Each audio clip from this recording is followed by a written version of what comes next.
first day of school is September 3rd. Okay, September 3rd is the first day of school. okay. Give me some perspective. Just, it's good to live on.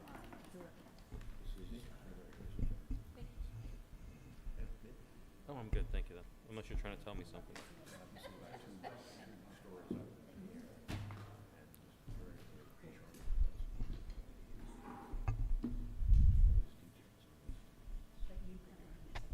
Dylan, Dylan.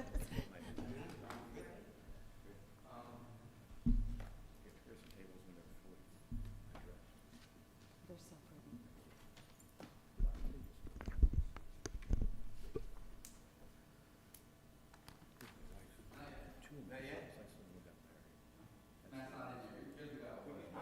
It's great. So cute. Yeah. Good evening.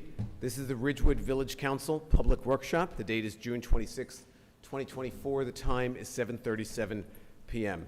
Adequate notice of this meeting has been provided by a posting on the bulletin board in Village Hall, by mail to the Ridgewood News, the Record, and by submission to all persons entitled to same, as provided by law of a schedule, including the date and time of this meeting. Roll call. Deputy Mayor Perrin is not present. Councilmember Reynolds. Here. Councilmember Whites. Here. Councilmember Winograd. Here. Mayor Vagianos. Here, will you all please join us in a salute to our flag? I pledge allegiance to the flag of the United States of America and to the republic for which it stands, one nation, under God, indivisible, with liberty and justice for all.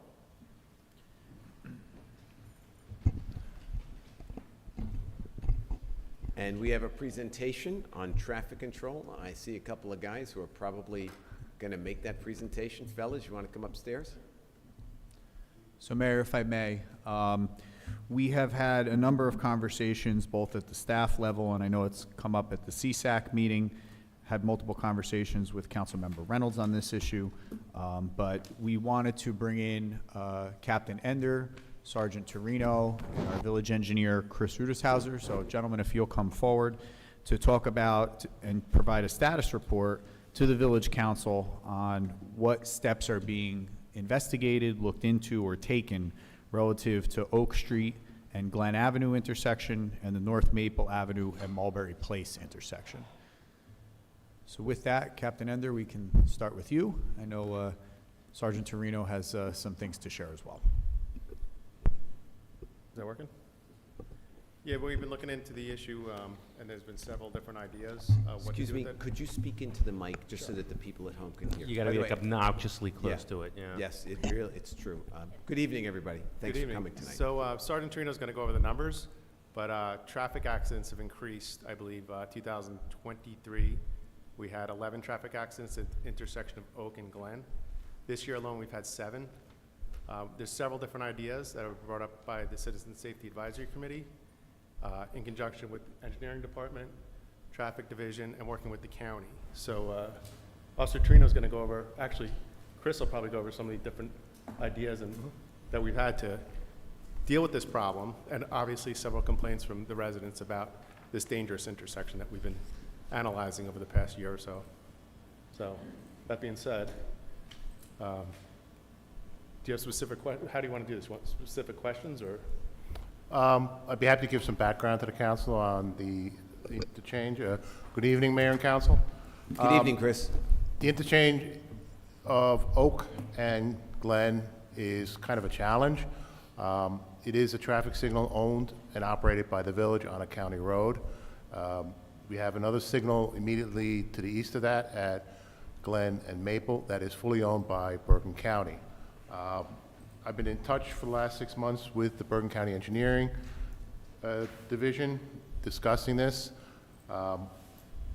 There's a lot of things we can do, but I think, and Officer Torino probably knows much better, that one of the traffic problems at that intersection is Oak is often used as a bypass for people who wish to avoid the light at Glen and Maple. That light does back up due to the traffic loading. We have some ideas for that light. We're discussing with the county also. But the Oak and Glen That's where it's a flashing light. You're supposed to stop on Oak and proceed cautiously when the traffic on Glen would permit you to do so. Now I'll let Sergeant Torino comment. Yeah, thanks for having me. It's good to see everyone. Again, Ray, excuse me, if you could speak into Yep. the mic, thank you. So, as Evan pointed out, you have to get uncomfortably close to the mic. So some of you were actually at the first meeting we had when this kind of, this conversation was triggered. And really what triggered this conversation was in 2023, we had 11 motor vehicle accidents at Oak and Glen. And whenever you get into those double-digit numbers, you got to kind of start thoroughly looking and seeing what's going on, what are our trends, what are we seeing. And just for comparison, I started in 2019 and went up to year to date. So in 2019, we had 7. 2020, obviously we know what 2020 was, there was 4. 2021, 3. 2022, 6. 2023, 11. 2024, 7. From those, we kind of look at trends, we kind of look to see what's going on. So that was a total of 38 crashes from 2019 to date. Of those, 16 of those crashes resulted in disabling damage. 14 of those crashes resulted in minor injuries. Minor injuries, from that we can kind of see that there were no serious bodily injuries. There were no we didn't have any reported broken bones on scene, serious head injuries. So from that, we looked at what kind of crashes were we having. We were having a lot of low-speed crashes. People were actually coming to a stop at the intersection of Oak Street and Glen, going when they thought it was safe, but it wasn't. So you had one vehicle traveling either up or down Glen, and the other vehicle coming to a stop and entering when they thought it was safe to do so, when it wasn't. The times of day for those crashes, I can give you just a little breakdown of the times of day for those crashes. From 7 to 9 a.m., there were 4 crashes. From 9 a.m. to 11 a.m., there were 2. From 11 a.m. to 1 p.m., there were 11. From 1 to 3 p.m., there were 5. From 3 to 5 p.m., there were 5. And from 5 to 7 p.m., there were 7. So when you look at that 11 a.m. to 7 p.m. hour, that's when the biggest chunk of our crashes are. So you're talking kind of at that lunch hour till the end of rush hour. One of our ideas, really the conversation was also started when we were finding that North Maple Avenue going northbound was backing up tremendously, like past Maston Place. So all the vehicles that were trying to go northbound at Maple Avenue were getting stuck. And we saw them cutting through Maston and going to Oak Street. So we sat there and we observed and we said, why is this going on? All the vehicles on North Maple Avenue trying to turn left on the Glen were getting stuck there because there was no time for them to make their left turn. So you had 3 or 4 or 5 vehicles backed up trying to make a left. Everybody that was trying to go straight couldn't go straight. So now you're sitting there for 3 or 4 light cycles, not moving. So what do? They cut through, they go to Oak. That is when we actually contacted county. We talked to county about looking into the feasibility of adding a left turn only light from North Maple up Glen Avenue, so that there would be a left turn only green, a lead left from North Maple northbound up the hill to Glen to keep that cycle going. They said the feasibility wasn't there because there wasn't a lane available to take. It was too narrow. So then we talked briefly about the possibility of just adding a lead green where the straight and the left have the lead, just a lead green for anywhere from 5 to 10 seconds. And they didn't say no, but they said that they would have to look more into it. And then it went quiet for a little while. And then we actually found that they put some traffic equipment out there and they conducted a study in the month of May at both North Maple and Glen and Oak. And I believe that's what Chris was speaking about before. We haven't gotten those numbers. We haven't seen kind of what they found And I feel once we find out what their numbers are, what our concerns are, show them what we have, and we can kind of have a roundtable with them, we'd get a better idea of how to move forward. It sounds like we need to see that study before we even discuss it further. That is correct. They were doing an extensive traffic count. Matter of fact, we only found out about it because one of the officers, I don't know if it was Lieutenant Chuck or whether it was you, Ray, told me that there was something strange affixed to one of our traffic signs. I took a look at it, and I go, what the heck is this? I emailed my counterparts at the county, and they said, oh, we're doing a traffic study. I said, thanks for letting us know. Right, got it. Blank, blank. So here's my concern. We just authorized sidewalks to go in right there between, we're gonna have sidewalks between that intersection going and connecting, going towards the other side of town on Glen. So we're taking what is already, and by the way, full disclosure, I live about 1,000 feet away from that intersection, so, you know, I don't think it's self-serving, because I'm advocating on behalf of the citizens of Ridgewood, but I know that intersection extremely well. We're now gonna introduce citizens walking, and we're actually, part of the reason we're putting sidewalks there is because of school kids who can now walk up and down Glen. We're now adding that to an already bad intersection. So there's a little bit more urgency here than I think we've had in the past. And I understand that there are conflicts here because some of this is controlled by the county, some of it is controlled by us, and I don't want to downplay that because I know that gets complicated. But how do we get this study and how do we get this fixed? I can inquire, I don't know if you last inquired. About a week and a half ago was the last time I inquired about the study that they were doing. And county sometimes just closes the door on you. They'll just say, you're on your own. The fact that they did do a study, I think shows that we showed them that there was a little bit of urgency here, that this is important. We need to move forward with something.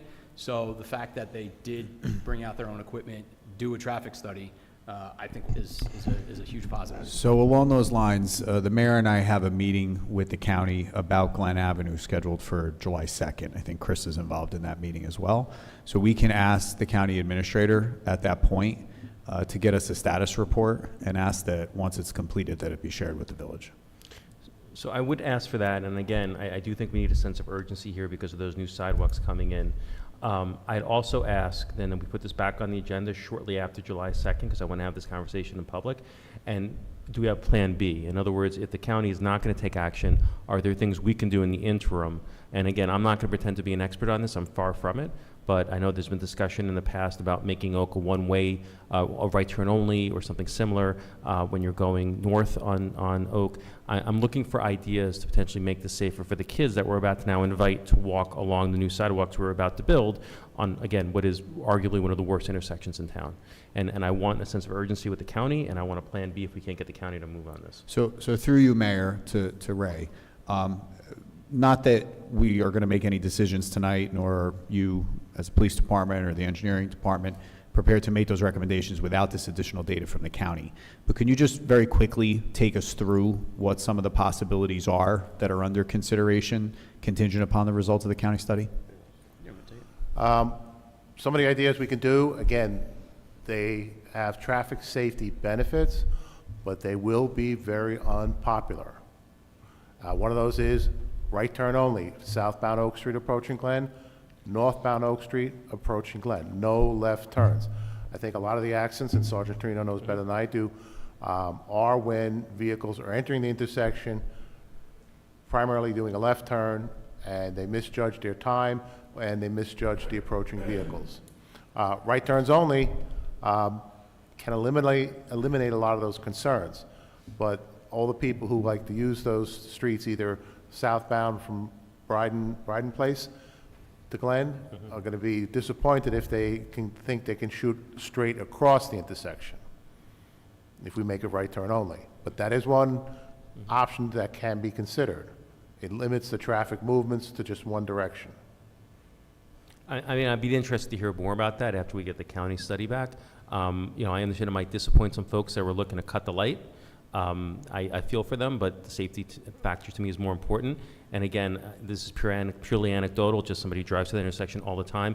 I think you're absolutely right. The majority of the problem is when you're on Oak Street and you're trying to cross Glen in either direction, and you're either going straight or making the left, because if you're at the intersection looking towards North Maple, there's like a blind turn, and you really can't see cars coming until in the end, and a lot of those cars race up. If you went to a right turn only, I could see how that'd be a lot safer. I understand some folks may be disappointed. They may have to wait at a light a little longer. I'm okay disappointing those folks potentially if there's no other option. But I do think that, again, I want to see some action taken on this before the sidewalks get built or kids start walking on that when the school year starting at the end of the summer. Another idea is what we've discussed with the county, and Ray touched on briefly, is the intersection at North Maple and Glen, a dedicated left turn lane. Currently, the right-of-way there is about 30 feet. County has said they need at least 36 feet. County policy is if you want to widen a county road, it's up to the municipality to do the appropriate land taking from the property owner. County does not do that.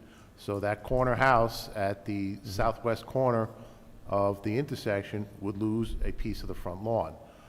Then we could look at putting in a dedicated left turn lane, and again, that would lighten the pressure on that intersection, possibly combined with a right turn only, would get more traffic off the Oak Street and Glen intersection.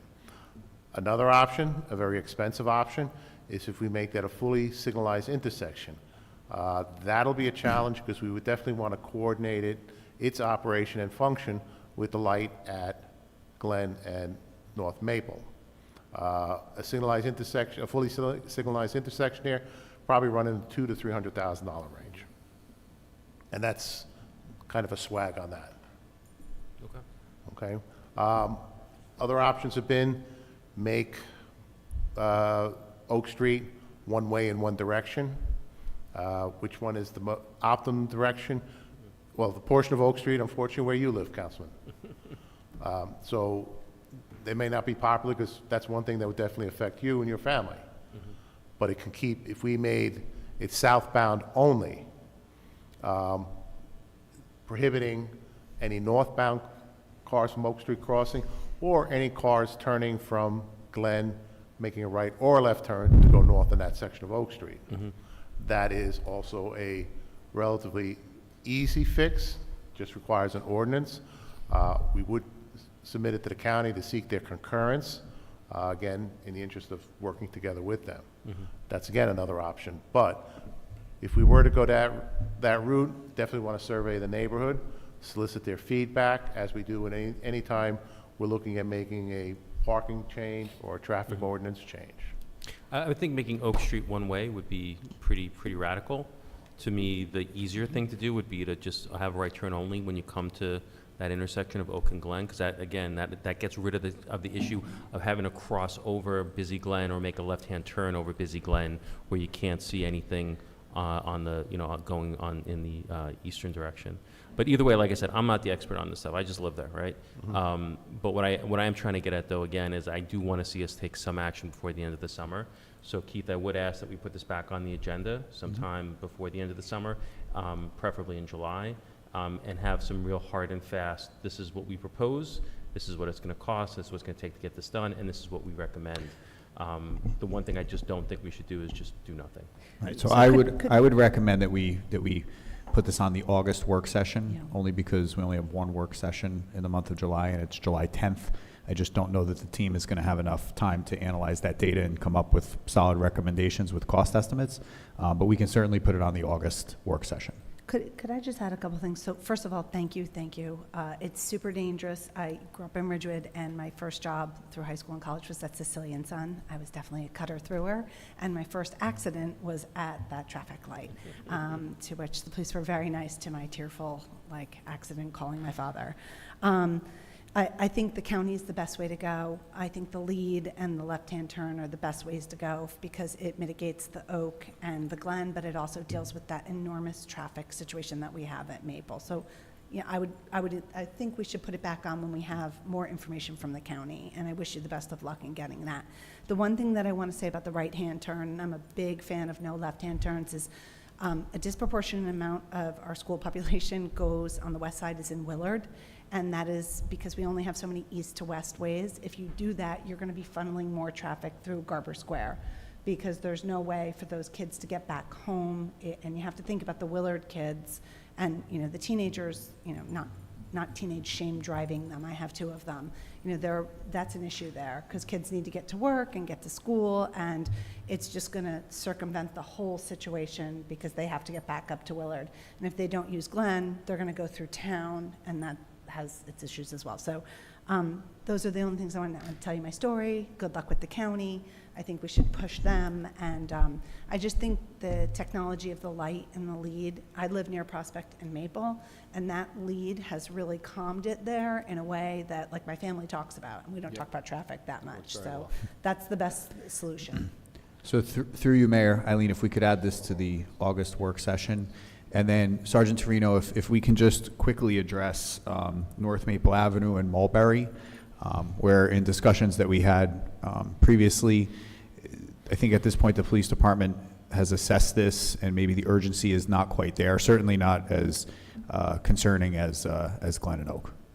Yeah. But do you want to? Take this, or you want me to take? First, to your comment, oh yeah, the light at Prospect and Maple, Yeah, that's one of the village-owned lights.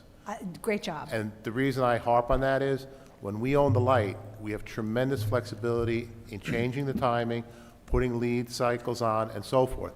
If it's a county-owned light, they have to worry about all 72 municipalities. Yep. So they're not as responsive as our traffic and signal division can be when we want to try something or when we see a need to implement a change. Sales pitch for I them. fully, I got it. I think it's a great compliment to you guys. I don't want to take us down a traffic light, but I thought it was really impressive, and, you know, everyone in my neighborhood discussed it, and, you know, there were a lot of really intense accidents there for a period of time, and so I'm hoping the county comes through for you guys. Well, we hope so, My too. fingers are crossed. Okay, now, at Mulberry and North Maple, there's a request for a pedestrian-activated crosswalk warning system, similar to what we have in front of the library, over at Northern Parkway and Linwood. I'm not including the grade and mid-block crosswalk, because that is a more beautiful setup, not as functionally useful. Sergeant Torino's you've done some studying on there? So just from observations, just from doing our studies, we don't have the volume, the pedestrian volume for the actuator to be installed there. Speaking with Chris, we have a lot of locations that we would like to see those installed. I don't want to start putting them in areas where we don't have the volume, because that's kind of going to maybe lead us down a path where everybody believes that, well, I should get one in front of my area or at my crosswalk. So I would be hesitant to put one there at this point, just from our observations that we've made over there. And we're in discussions of hopefully adding some to some new locations. We actually were able to get the county to add to one of their grants, East Ridgewood and Somerville Road, because it's close to the county park. We were able to add that to one of their grants to hopefully see one over there. And then getting with Chris to hopefully get some locations added. So Ray or Chris, if you had to prioritize how many, let's call them that, priority intersections you have where you would want to add these pedestrian signs, how many would you say are in the queue? I think we're possibly about a half a dozen or so. Yeah. Half dozen? Yeah, I mean, Okay. if you want to include every street down East Ridgewood Avenue in the Central Business District, we would double that. But, Understood. probably But around five. realistically, we're talking about a half a dozen Yeah. that are bona fide, they've been studied. Yep. And there's a priority to wanting to have those installed. Okay, that's helpful. Unfortunately, as great as the light systems are, particularly on the Linwood Avenue corridor, because I drive there frequently, there isn't much use by the pedestrians. It's sometimes frustrating because we put them in, but I guess the old adage, you can lead a horse to water, you can't make him drink. You can lead a pedestrian to a crosswalk warning system, and you can't make him use it. It's unfortunate.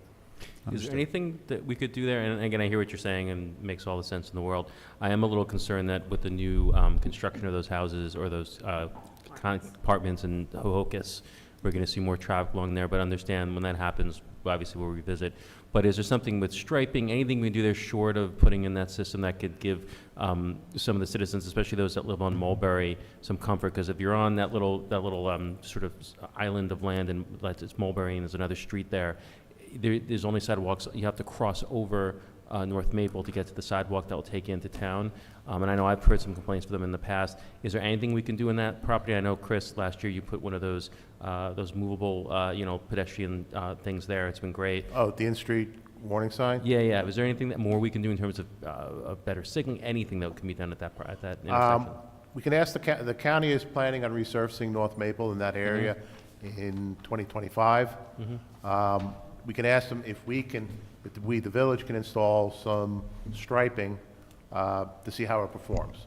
Because it'll be a short-term project, because it'll be milled out in 25 when they repave.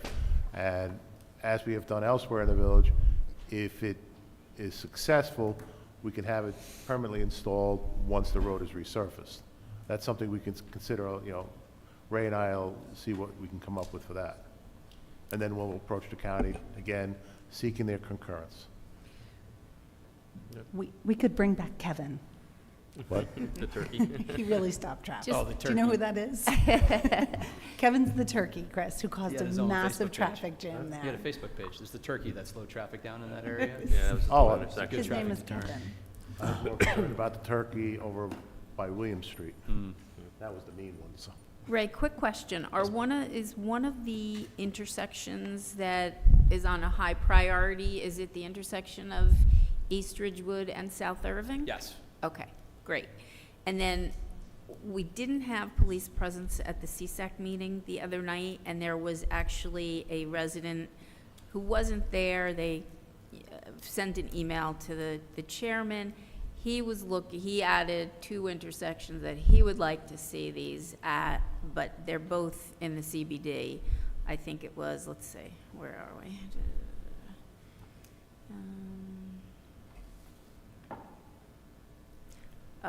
East Ridgewood Avenue and Broad Street, he asked, and East Ridgewood Avenue and Walnut Street. I don't know if those have ever been looked at, studied, if there's any, if they're on a priority list or not.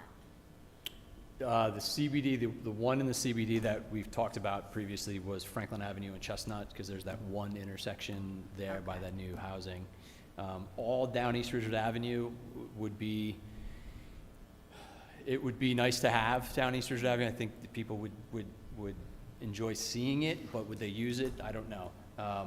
The last 2 pedestrian crashes we had in Ridgewood were both at intersections that had the pedestrian actuated lights. They just Wow. weren't used. Northern and Linwood and By the library. by the library. So they're great to have if they're used. It's good to see them visually. But like Chris said, if they don't use them. It's frustrating that the village puts in this very useful safety tool, and it's ignored. Do you think at Broad Street and East Ridgewood it would have any benefit? Well, Broad Street and East Ridgewood, that intersection, north and southbound, Broad Street approaching the intersections have stop signs. Eastbound, East Ridgewood Avenue approaching Broad is a yield. The westbound, East Ridgewood Avenue is flow through. And the reason we're real hesitant on any traffic control device on the westbound direction at Broad is it'll back traffic up very quickly to Chestnut Street and further back. Then Chestnut and Prospect Street, that's like almost an off-centered intersection. We have left turning lane restrictions in that because of traffic concerns. So if we start to clog up the westbound flow at Broad, the spill back is going to have a significant detrimental effect. Makes sense. Thank you. Anybody else? Gentlemen, thank you so much, and we look forward to your getting the information from the county so we can have a more fully informed discussion about what to do, although it certainly sounds like the delayed green on Maple is probably a good way to go, but let's hold that until we get Okay, thank you. more information. Thank you, gentlemen. Thank you. Thanks, guys. And let's Mayor, move next on the agenda, we have a discussion item before the special public meeting from Ridgewood Water. This has to do with notes for the construction loan for Ridgewood Water's construction of the PFAS treatment facilities. Unfortunately, due to a family situation, Director Calby couldn't be with us tonight, but by Zoom, we do have our legal counsel, Matt Jessup.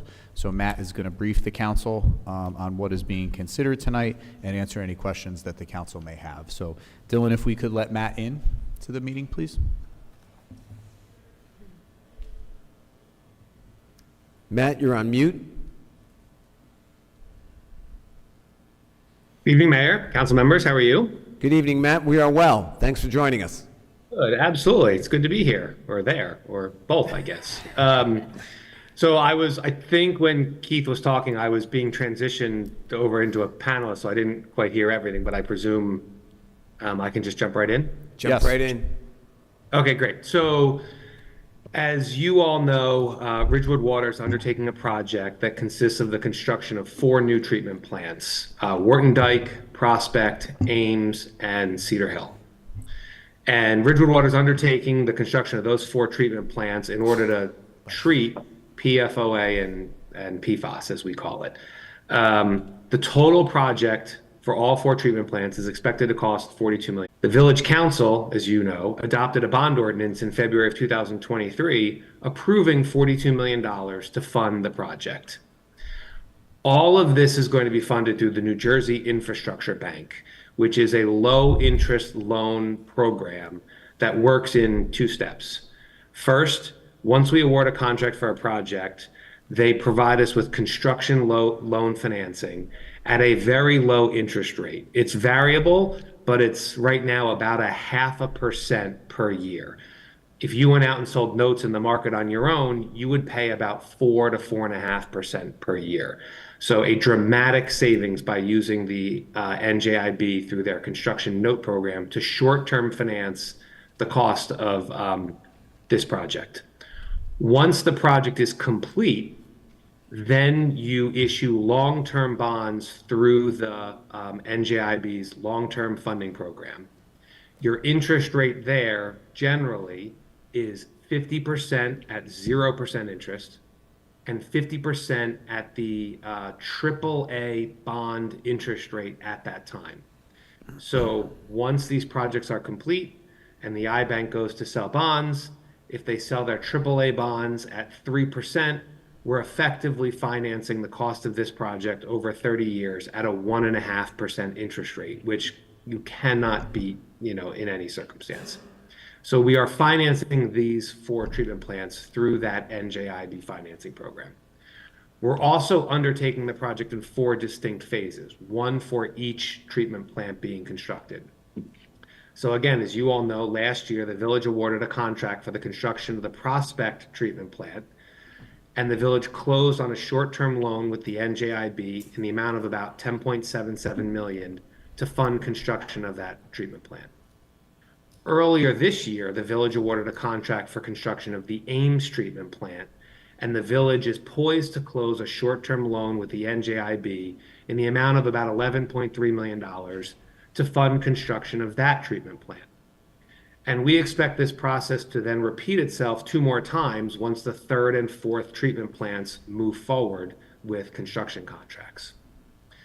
So the resolution before you tonight in the amount of $42 million, which matches the bond ordinance amount from last year, does 3 things. First, it authorizes the village to issue a note to fund the Ames treatment plant, the one that we authorized construction of earlier this year. Second, it allows the iBank to effectively refinance the 2023 note that we issued last year to fund the Prospect treatment plant. The terms remain the same, but this is how the NJIB treats multi-phase contract projects.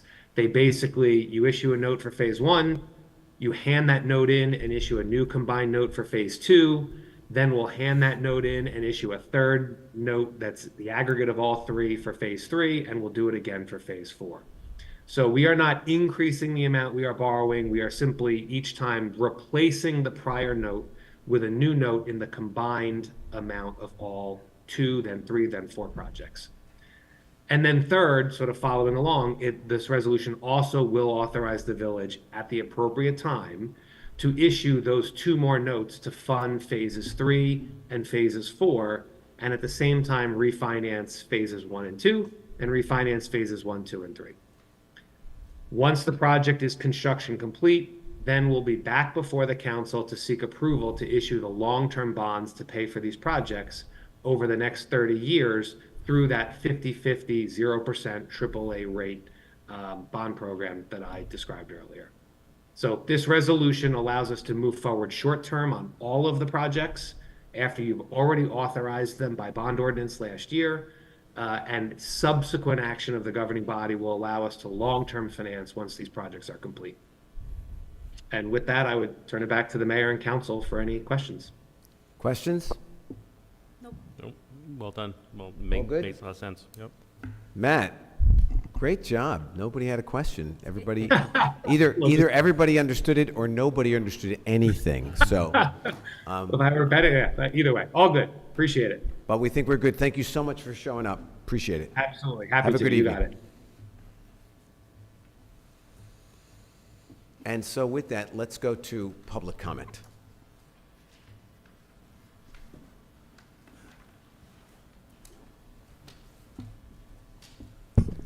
Frank, the B-Man, Mortimer, 426 Van Buren Street, Ridgewood, New Jersey. I just wanted to touch on the traffic discussion and echo a lot of what Evan said. I, too, live close to Glen and Oak, and it is a serious issue. And one of the things that wasn't said that I think that we should look at, too, is that going up Glen, so going west, that when someone's making a left onto Oak, other cars go around it. So I would suggest maybe we also look at narrowing the road there, so then that way you're not having all these people zooming around, which is my guess what part of the problem is too. And as I was listening, and like Lorraine, how you had said, like there's multiple intersections where the lights are suggested. There's a lot of problems on Glen all the way down, and it just makes me wonder, is that becoming more of a throughway for a lot of other areas? And so I would suggest that we also look at Glen holistically and see what are some things that can be done. Because like, as some of you may remember, my daughter last year came and spoke about the intersection of Northern Parkway in Glen, because all the kids from Travell, or a lot of kids from Travell, cross there, and there's always accidents. Boyd Loving just captured an accident last week right at that intersection. And it's like, so to me, I think for the safety of our residents, Glen needs to be a priority, and we need to figure out ways to slow down the traffic as well as make it easier to cross. Thank you. Thank you, Frank. Anyone else in the audience? No? We'll go to our hybrid access. Cynthia, you're up. You're still on mute, Cynthia? Oh, There we sorry go. about Perfect. that. Hi, everyone. Good evening. I wanted to. Cynthia, if you could state your name and address. Cynthia O'Keefe, 542 West Saddle River Road. Thank you. So I recently went to see a revival of an Ibsen play called Enemy of the People, and it highlights so many of the things that I think parallel what we're dealing with in Ridgewood right now. It's a drama, and as the New York Times said, it's a bitter satire of local politics that soon reveals itself as a slow-boil tragedy of human complacency.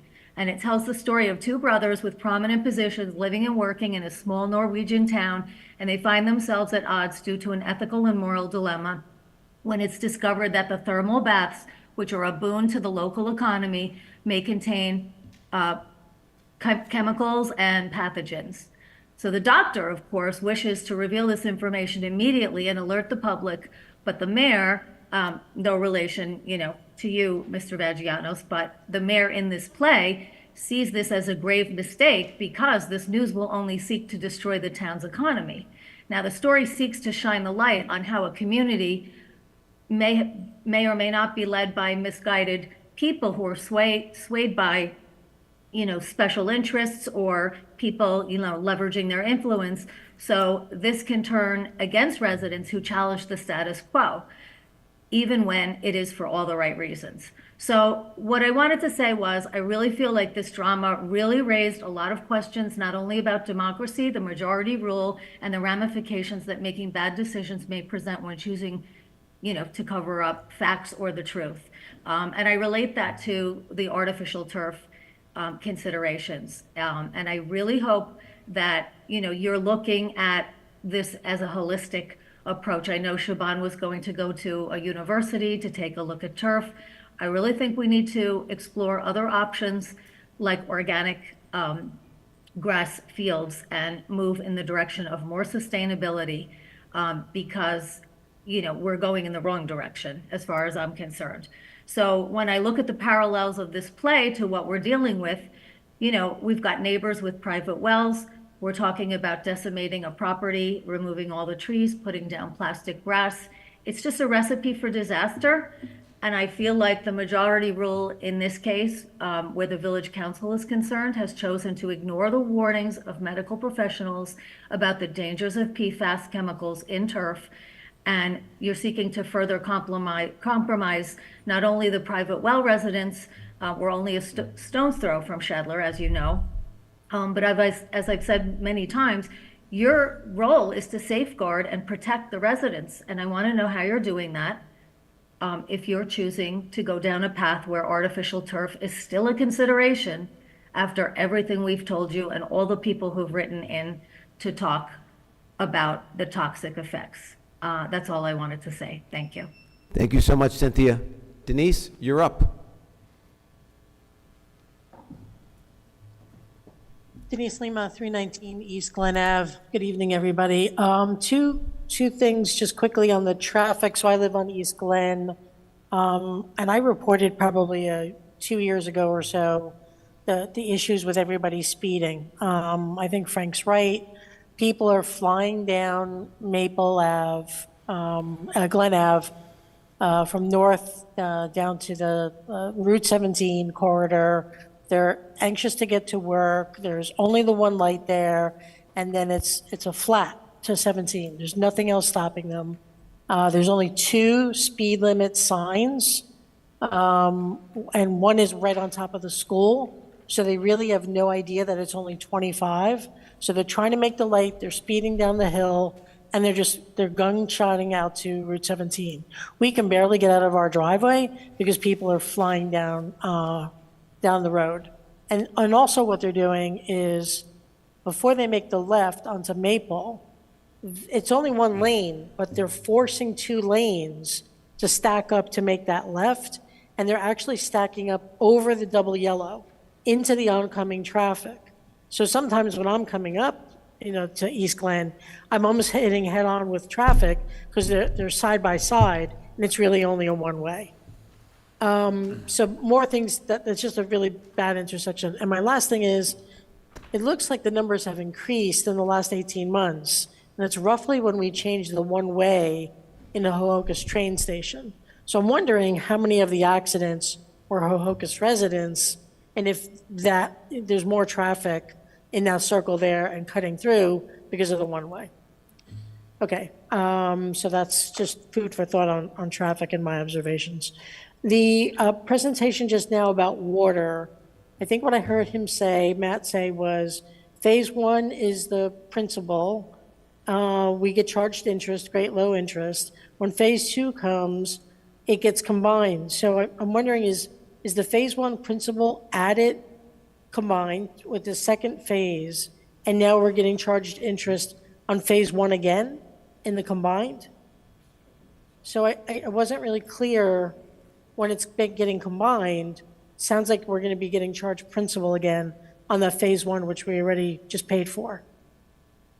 So I don't know. That's my question. Wasn't clear. My last comment is about the water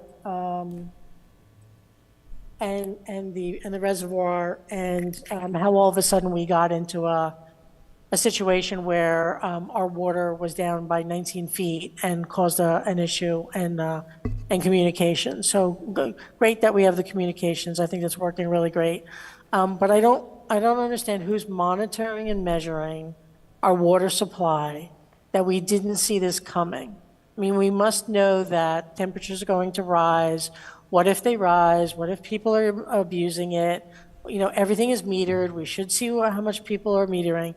It's not that, you know, it's okay that we had that situation, but it was so abrupt, as if like nobody knew what was coming. And I don't understand how we're monitoring and measuring. Denise, if you could finish up. Yep. So I was hoping that tonight's agenda, somebody would bring not just an FAQ, but a little more clarity on what we're going to do in the future to prevent that. Thank you. Thank you, Denise. Rurik, you're up. You're still on mute, Rurik? Yes. There you go. Hi, Rurik Halaby, 1 Franklin Avenue. I listened with great interest about the Glenwood, about the East Glen situation. And I know at home we have a big debate is whenever we're going up to the Upper West Side, I tend to go up Monroe, Cynthia tends to go up Oak and then take a left. And it's always like I cross myself and say a prayer, if you will. It's a very, very safe intersection, a very unsafe intersection, if you will. Now, the only comment I'd like to make is that the tone of the discussion, and we have really talented people in the village, is reactive rather than proactive. Accidents happen, therefore, what do we do to solve the problem there? I would love to see if you could hire a high-end traffic study group that would look at the traffic flow over Ridgewood and also pedestrian safety, and not look at one intersection or the other, but things all tie in together, if you will. You slow something here, there, you increase the volume there, on and on and on. And I'm not smart enough to tell you should do this, you should do that, but you really should look at it from an overall point of view and not just in response to challenges in one area or another. Now, the thing about Glen, and I said Glenwood, is 5 or 6 years ago, the village dropped the ball on Glenwood. When Glenwood was turned into a one-way street, basically it diverted the traffic, and we knew it. We told the village this was going to happen, but it fell on deaf ears, if you will. So this is what I'm saying. Bring in someone who would look at the overall picture that would be more, that looks at traffic flow and also the pedestrian safety. Now, the one small thing I should say, I disagree with Chris Rittershauser about the intersection of Ridgewood Avenue and Broad, this idea of flying through it. That's the whole problem with it. People fly through it. And I want people to slow down. Ridgewood should become a pedestrian first village, CBD. So this, and I won't go on any more about it because I've gone on about quite a bit about it, but something should be done about that intersection. Now, one thing I should mention, and another subject, I'm now the proud owner of a disabled parking tag. And here, this is a comment I'll make to Keith. What I'm going to say is just an observation rather than something I feel very strongly about one way or another. But I have a feeling that Ridgewood probably has a lower percentage of disabled parking spaces than other towns around it. Now, I could very well be wrong, and if I'm wrong, please tell me and I'll correct myself. Also, most towns that I know of basically offer free parking for people with disabled tags.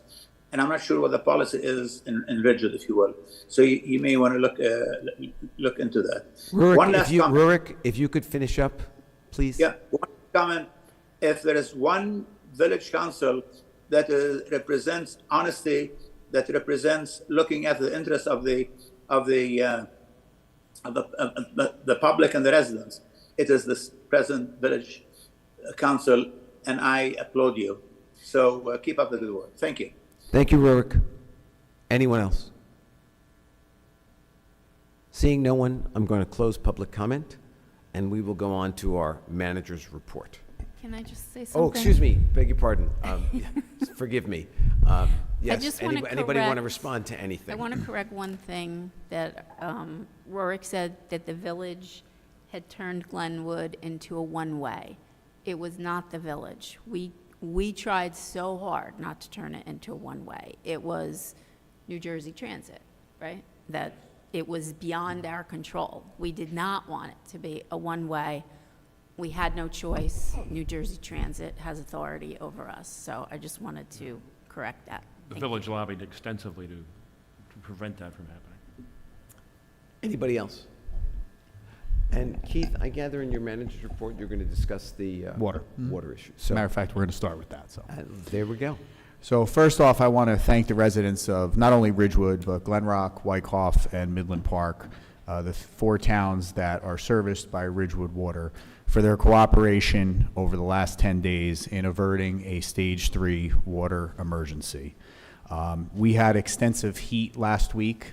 What people, I don't think, completely understand, and in all honesty, I didn't completely understand when this potential crisis hit last week. But even with the significant amount of rainfall we saw earlier this spring, we do not have the ability to retain water in a system similar to, let's say, the Passaic Valley Water Commission, where they have multiple reservoirs and retention areas that retain rainwater that falls and can be stored for future use. We don't have that type of system here with Ridgewood Water. So what we were faced with was a significant amount of overuse, mostly credited to the overuse of watering lawns during an oppressive heat wave that caused some of our storage tanks, which are filled through our well system, to become critically low. And I want to thank Rich Calby and his team at Ridgewood Water, along with Carol Balkowski in my office, who's the Director of Communications, for putting together what I think amounted to an effective communication strategy to get the word out to residents. And I have to tell you, these people worked extensively. We recorded reverse 911 calls. We had social media posts. We put together emails. We worked with the administrators and the mayors in the other 3 service area towns to get this information out in the most effective way to their residents. We actually, at one point, in the zone that was of most concern, we actually had Ridgewood Water employees knocking on doors where individuals were watering their lawn, asking them to turn off their system. I especially want to thank Chief Lyons and the Ridgewood Police Department, who on Friday mobilized in all-out effort through Sunday night to warn residents and provide them with good, accurate information over the weekend about their need to cease watering their lawns on Friday, Saturday, and Sunday. I can tell you that from experience, not all police departments would be willing to undertake that task, but in the spirit of cooperation, in the spirit of public safety, because we were concerned that if we go to a Stage 3 water emergency, that it would have an effect on our ability when it comes to fire suppression. And I know Chief Judge was involved in these conversations as well. But collectively, we were able to educate the public. The last 2 days, we have seen a significant recovery. I think a lot of that has to do with weather and the education program combined with the cooler temperatures have led us to where we are today. As of tonight, we are back to the regular Stage 2 watering schedule, 2 days a week. We're asking people to cooperate with that. And it's important that we continue to do that throughout the summer and be very cognizant of it as it gets warmer because we do want to avert having to move to a Stage 3 water restriction at any time in the next 2 months. I want to thank Rich. Every email that came in, he personally responded to every customer that sent either he or I an email and provided them with good information so that they could be educated about how we've got here. I also think it's worth noting that we surveyed other water utilities and other municipalities in this area. Veolia had a 30% increase in water usage during the same time period. At one point, we couldn't purchase water from the borough of Hawthorne because their tanks were at a critical stage as well. Passaic Valley Water Commission had significant additional usage. However, we were still able to buy from them and fill up some of the tanks that are interconnected to those systems. As I said, we are in a better place today than we were a week ago, and we're hopeful that we'll continue on that trajectory moving forward. I want to congratulate our Recreation Department, and I want to thank the Department of Community Affairs for awarding Ridgewood a $68,000 grant for an ADA playground at Habernickel Park. I've authorized our Parks Director, our Parks and Recreation Director, Nancy Bigos, to move forward with reviewing a state contract vendor to see about the proper equipment to be installed so that we do have that ADA playground up at Habernickel sometime later this year. More good news, the bids came in today for the Kingsbridge Lane pedestrian bridge. The apparent low bidder bid at approximately $483,000. We have some additional consulting engineer costs that will be attributed to this project as well, but combined, we should have ample funding to award the bid. The bids are currently being reviewed by the village engineer, and if all goes well, we should have a recommendation for our next meeting for award on July 10th. We are in receipt of the soil testing report from Matrix New World Engineering relative to the berm. The report was posted last week on the village website under the tab Shedler House and Property. The additional testing for the balance of the property began today and will continue tomorrow. Tom Farrell from the DEP was actually on site today and is working closely with Matrix, and we're working closely with Matrix and the DEP on this additional testing. We can expect results back on the balance of the property sometime in mid-July. The final phase of the 1B archaeological report prepared by Grubb Associates was received back yesterday afternoon and was posted on the website earlier today. Last Monday evening, we hosted a very well-attended community meeting with the United States Army Corps of Engineers. Over 150 residents of Ridgewood attended or logged in through our hybrid access. Since then, I've met with approximately a dozen residents and walked their properties as we identify the next steps with the Army Corps. We're planning a meeting with village staff and the Army Corps in mid-July. I'm also pleased to report that we have a signed memorandum of understanding with our supervisors collective bargaining unit. We'll be finalizing the contract language in the next few weeks on that contract, and I want to thank the supervisors for a productive and fair negotiation. I had a meeting this week with John Gilchrist, whose father designed the bus station across from Van Ness Square. He is a licensed professional architect, and I've asked him to assist us in preparing cost estimates to share with the Department of Transportation on a grant for this project. John has agreed to work with us, and we'll have a more formal proposal to present to the council in July, and more information we'll gather as we put together the cost estimates. I also had the opportunity last week to attend the Ridgewood High School graduation. It is truly like no other graduation that I've ever had the opportunity to attend. What an incredible group of graduates, staff, and administration, and I want to congratulate again the class of 2024. Just a few announcements. The Ridgewood Guild holding their music nights on Friday nights downtown through Labor Day. Music in the Park, sponsored by Destination Ridgewood, will be taking place on Saturday evenings starting at 7:30 at Van Ness Square. The next concert is June 29th, and the performers are The Racket. The 66th Annual Free Summer Concert Series at Cashaw Shell on Veterans Fields. Concerts begin at 8:30 p.m. every Tuesday and Thursday in the months of July and August. There are no Tuesday concerts in June. The next performance is on Thursday, June 27th, and it's the Ladies A Cappella Harmony by Harmony Celebration Chorus. On Tuesday, July 2nd, it's a 60s night, Today's Hits by Hawk, and on Tuesday, July 9th, Rock and Roll Music by Group Therapy.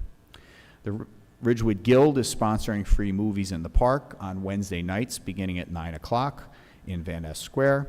Tonight was 42nd Street, and July 10th is Barbie.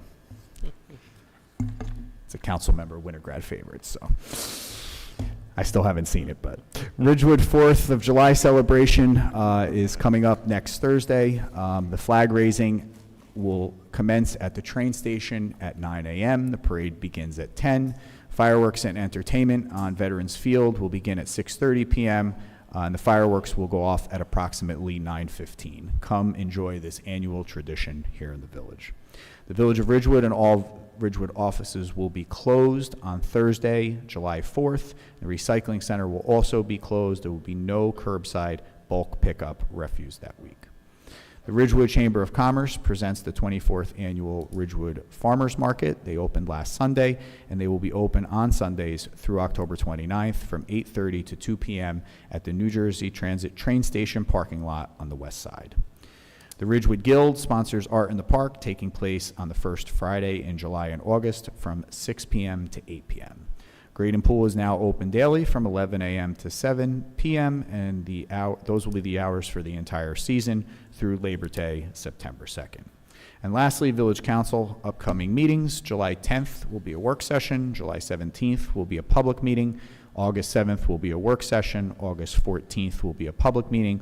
All start at 7:30, and then after Labor Day, we will resume our 3 meetings a month. Mayor, that concludes my report. Thank you, Keith. And I just want to make one comment on the water situation. Denise, you had mentioned our reservoirs.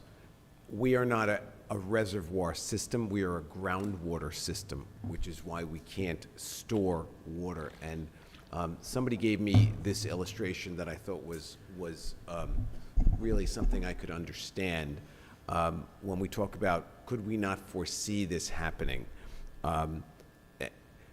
Think of a run on a healthy bank. A healthy bank has plenty of money, but if everyone goes to get their money on the same day, there's going to be a problem. And that's kind of what happened here. Too many people were watering their lawns in anticipation of the hot, dry spell. And regardless of how much storage there would even be, it wouldn't matter. Everyone cannot water their lawns on the same day. It will create a tremendous problem. And the antidote to that problem was exactly what Keith and his staff did, which was communication. They were tireless in getting the word out to everyone that this is the problem. And not that we can't water our lawns, but that we all can't do it at the same time. And that was a very effective strategy. I want to thank you. I want to thank Carol, Rich Calby, and all those involved in that, because that's how we got through this. And I really want to thank the residents of Ridgewood, Glen Rock, Wyckoff, and Midland Park. We all held hands together on this one. Everyone worked together to get us through that crisis, and now we're back. So that's where we are. Thank you all very much. If I may, along those lines, I failed to mention this, and I should have. I want the residents, I want all the customers of Ridgewood Water to understand that, you know, there are some infrastructure challenges with our system based on the type of system that we have.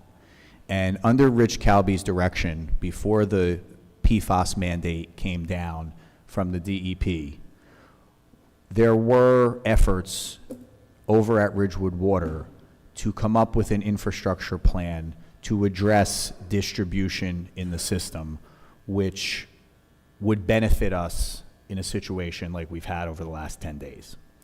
And unfortunately, the PFAS mandate, which is this enormous project to the tune of, you know, $150 million when we're all said and done, became a required priority. It wasn't even an elective priority. It was a required priority because we have a consent order with the state of New Jersey that we have to meet in a certain time frame. The good news is that we are going to revisit that effort that was started prior to the PFAS mandate. And the first step in that was earlier this year, this village council approved a contract to begin a hydraulic study, which is the first phase of what we need to do to figure out what the infrastructure requirements are to correct the situation that we experienced over the last 10 days. So while we need cooperation And while there are challenges within the system, the reality is that we are working. We are in the infancy of this, but we are working to address corrective measures for what we experienced over the last week or so moving forward. Thanks, Keith. Let's go to our council reports. Siobhan, you want to kick it off? Sure. So I too had something to say about water simply from a communications point. About 18 months ago, we invested in a new website, a new communications tool, and I want to say that while the message about water was somewhat disappointing, the messaging was incredible. It did a couple things. It explained what was going on, it informed a large group of people, and moved to immediate action. And I couldn't be prouder of Rich and Carol, because many people in Ridgewood didn't even know what an aquifer was until Friday. So I think when we talk about our communications team and the investment we made in the website and the people doing this, that's been great. I also want to say, we saw some of this coming, because when I first joined the council, one of the things we did was we put partnership relationships that for the first time ever, all 4 water drops have ordinances in place. So while the message was disappointing and nobody wanted to turn up their sprinklers, the messaging couldn't have been better. And I think the more that we talk about this, the more awareness this is. I want to thank everybody who wrote us, who asked great, polite questions and made meaningful recommendations, like why aren't we doing tiered pricing? What's our next step to disincentivize people from watering? So that was my first thing. Thank you to my communications team. I joke, sometimes I write Carol like emojis of how much I love her messaging, because it's so palatable, and that's extremely important to take a complicated situation like our water supply, inform them, and take it to a relatable action. So big time thanks to Rich and Carol. On Tuesday, we met with Shade Tree. It was a wonderful meeting. Shade Tree has reapplied for a grant, a private grant, and I want to thank everybody who worked on that, Adam and Nancy, and our student intern who's done a lot of the artwork that hopefully will make us grant worthy. We also had Mulch Monday, which I'm calling Mulch Monday 2.0. If you haven't seen our downtown, it looks 4th of July ready. I want to thank everybody who showed up. Lorraine for cross-promoting with Project Pride, we're at 2-0.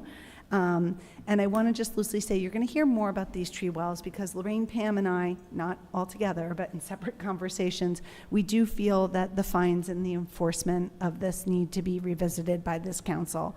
So thank you to everybody who really made it happen, the students, Adam Brown and Nancy Brennan Hill. And really, if you get a chance, go through, see how well town looks, see how great the trees look. And if you see something wrong with the tree, part of the plant last year, we have a negotiated contract that they're under warranty for 2 years, so let us know. Lorraine just reported one. The tree outside of Dunkin' Donuts had this terrible strike, and it looks perfectly healthy to me, but it won't grow right, so it needs to be replaced. So thanks again. If you want to be involved in Mulch Monday 3.0, it'll be the same time next year.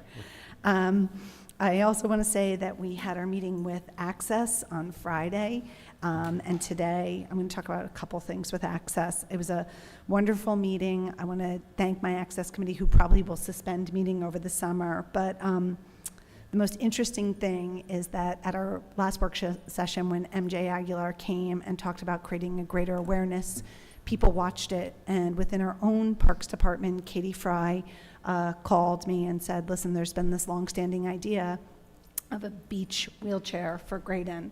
And, you know, to begin with, I was like, I'm in, let's go. And Katie came to Access. We're gaining support for it from Access and from Parks. I want to thank everybody who's a council member here who has, we will be donating personal money to make this happen, and that'll come on a resolution, so you'll see it. But it was a really wonderful experience to see a young person come here, advocate, create something, see our own staff take the time to watch it, and make a meaningful recommendation. So this is going to be a big deal for us. It's going to be a big deal for the community. 1 in 5 Americans will be disabled at some point in their life. This is a wonderful thing for Graydon, and I want to thank Katie and Access and our Parks Committee who met last night.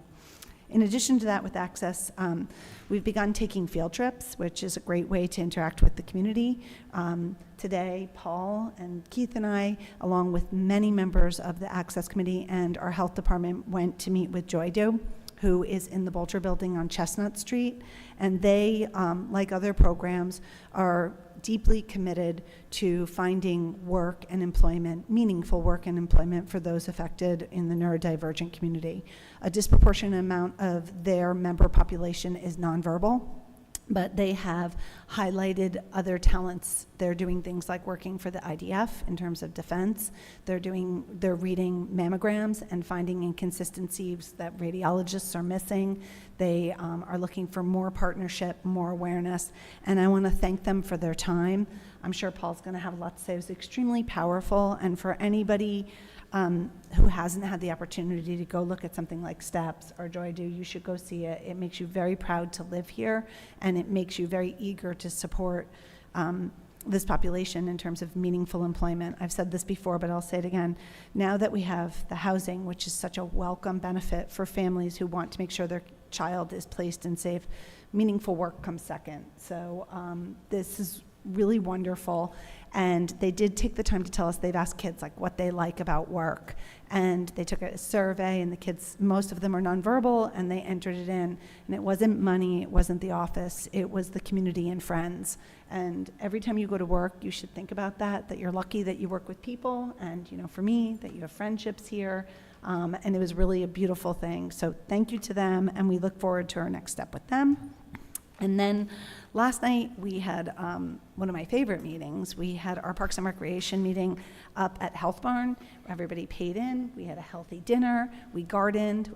I personally picked peas and some lettuce, and we made the dinner. We saw one of our programs in effect, and then we held our meeting. Most importantly, I want to again thank Parks and Recreation, because the 5th and 8th grade swims have been restored. During COVID, they kind of went by the wayside, and I know Evan and I were really advocating for this, and it takes a lot to coordinate 5th and 8th graders. If you've never done it, it takes a lot of work. So thank you to the school board and Parks and Keith for making that happen. I think we made a lot of kids really happy.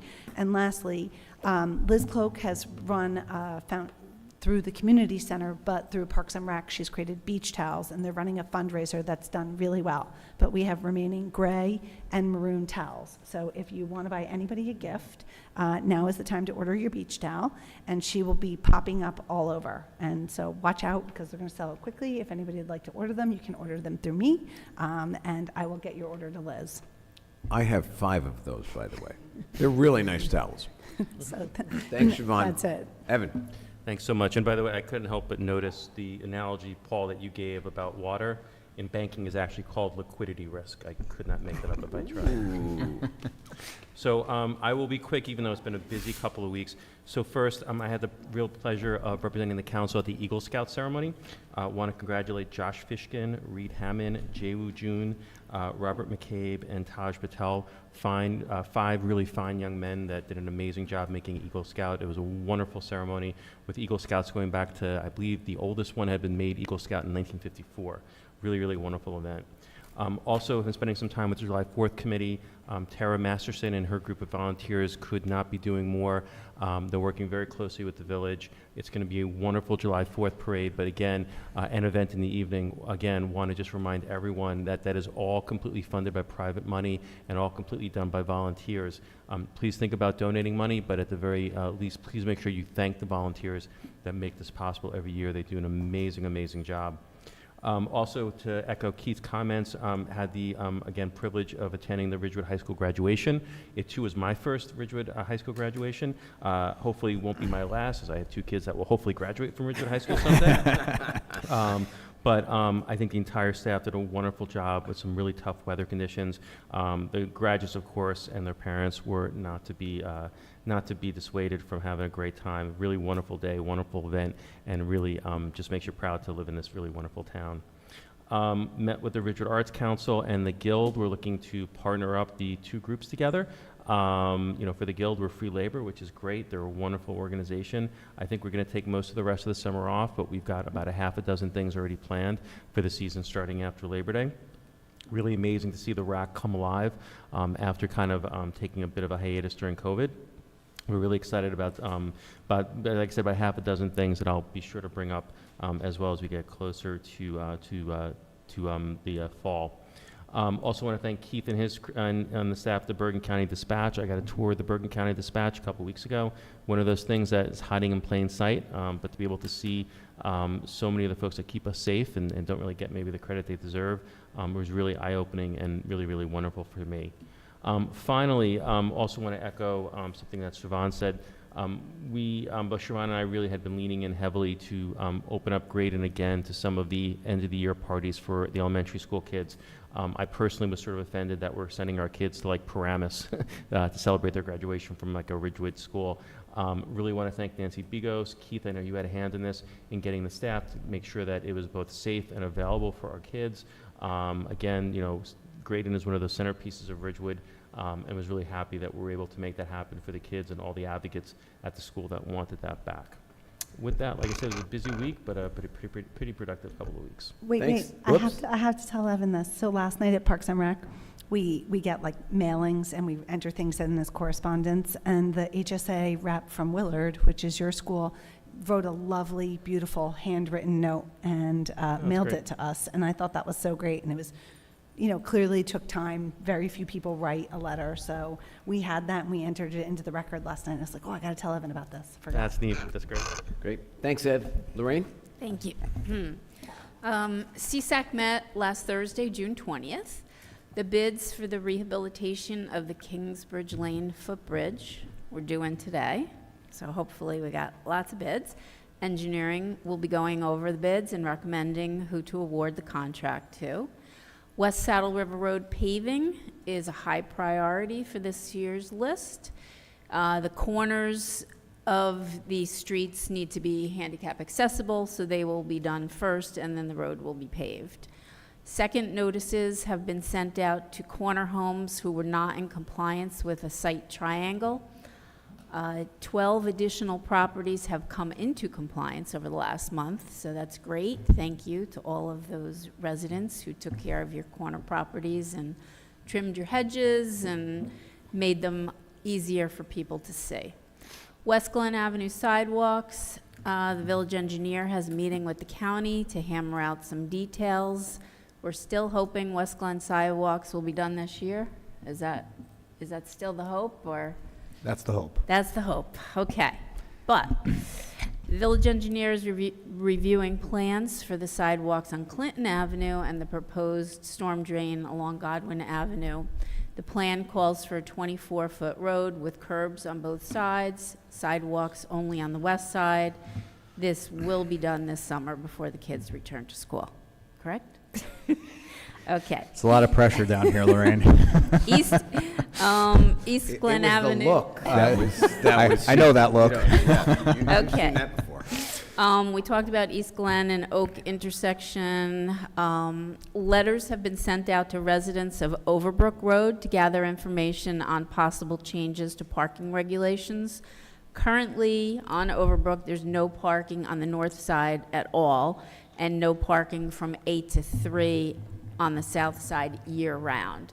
So I think the letters are stating that they may want to go to still no parking on the one side of the street, but maybe do a no parking 8 to 9:30 or 1 to 2:30, like many of the other streets in the area.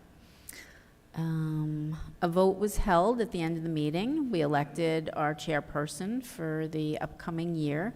John Prieto was unanimously elected. And I want to thank Charlie DeMarco, who has served as the chairman since the inception of the CSAC committee.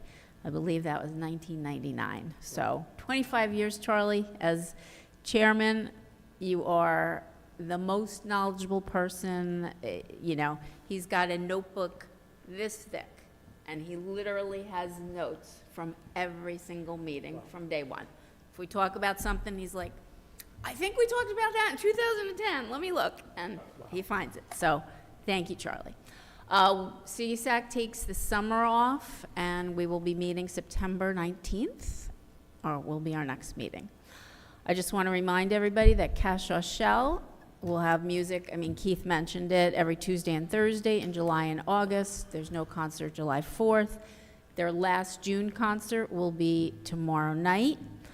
And I kind of just want to say, a thank you to the Cash Shell Committee. Cash Shell is really such a gift to our village. I think we take it for granted. I mean, I don't know any other towns where you can go and listen to free music a couple nights a week, take your beach chair and just hang out.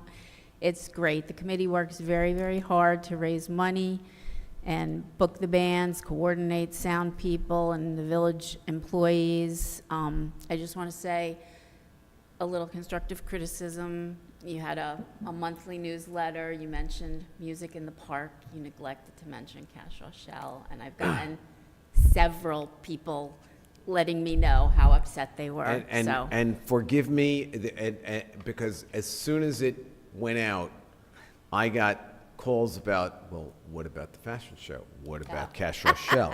What about, and you're absolutely right, and I'm going to be more careful about including all the great things that go on in town. Please, everyone, forgive me. I'm a staff of one here, so and I take full responsibility for that. And then lastly, I do want to thank all of the residents who abided by our request to not water their lawns. It really was so helpful. And if you could even continuing it, that would be great. I mean, your lawns, in all honesty, if you water them once a week, they're going to be okay. Even if they die, they're going to come back next year. It's really the plants, the shrubs, the flowers. They need the water. Let's conserve our water for that. Did I hear rain a little outside before? Yay, Yeah. okay. So it's Wednesday. If it's your day to water tonight with a manual sprinkler, don't do it. It rained. We're good. Thank you. Thanks, Lorraine. Let me begin by thanking the people who put together the Cash Shell. Because Like the Oscars. because that was, I mean, I love going to those concerts, and they're just terrific, and that I neglected to include that is mea culpa. I'm so sorry. So thank you all, and pretty much everything I'm gonna mention tonight comes in the category of many hands make light work, which you know is one of my favorite sayings. And we'll start with the Cash Shell. Charlie DeMarco, 25 years of making pedestrians and drivers safe. How many lives have you saved? It's just unbelievable. Thank you so much. Joy Do, that Siobhan mentioned, we were with these people who have opened up their own autistic program center to help people with autism find employment that is suitable for them, and there are some incredibly amazing things that they are suitable for. There was a number that they said that resonated with me, that there are 700 families in Ridgewood that have children who are on the spectrum. I want to thank these people because they're angels who walk the earth, who are taking care of all of our children, and especially those who are so often forgotten. And finally, I want to thank Tara Masterson and Lee Gilsenin, who actually put on the 4th of July parade year after year. It's a great story. They are young women who, when they were little girls, they've been friends since they were little girls, and they dreamt of running the 4th of July parade as little girls, and they made their dreams a reality. So thank you so much. It is a Herculean task. That doesn't just happen. So thank you all. Thanks, everyone. And let's move on with our agenda. So we will entertain a motion to suspend the work session and convene a special public meeting. So moved. Second.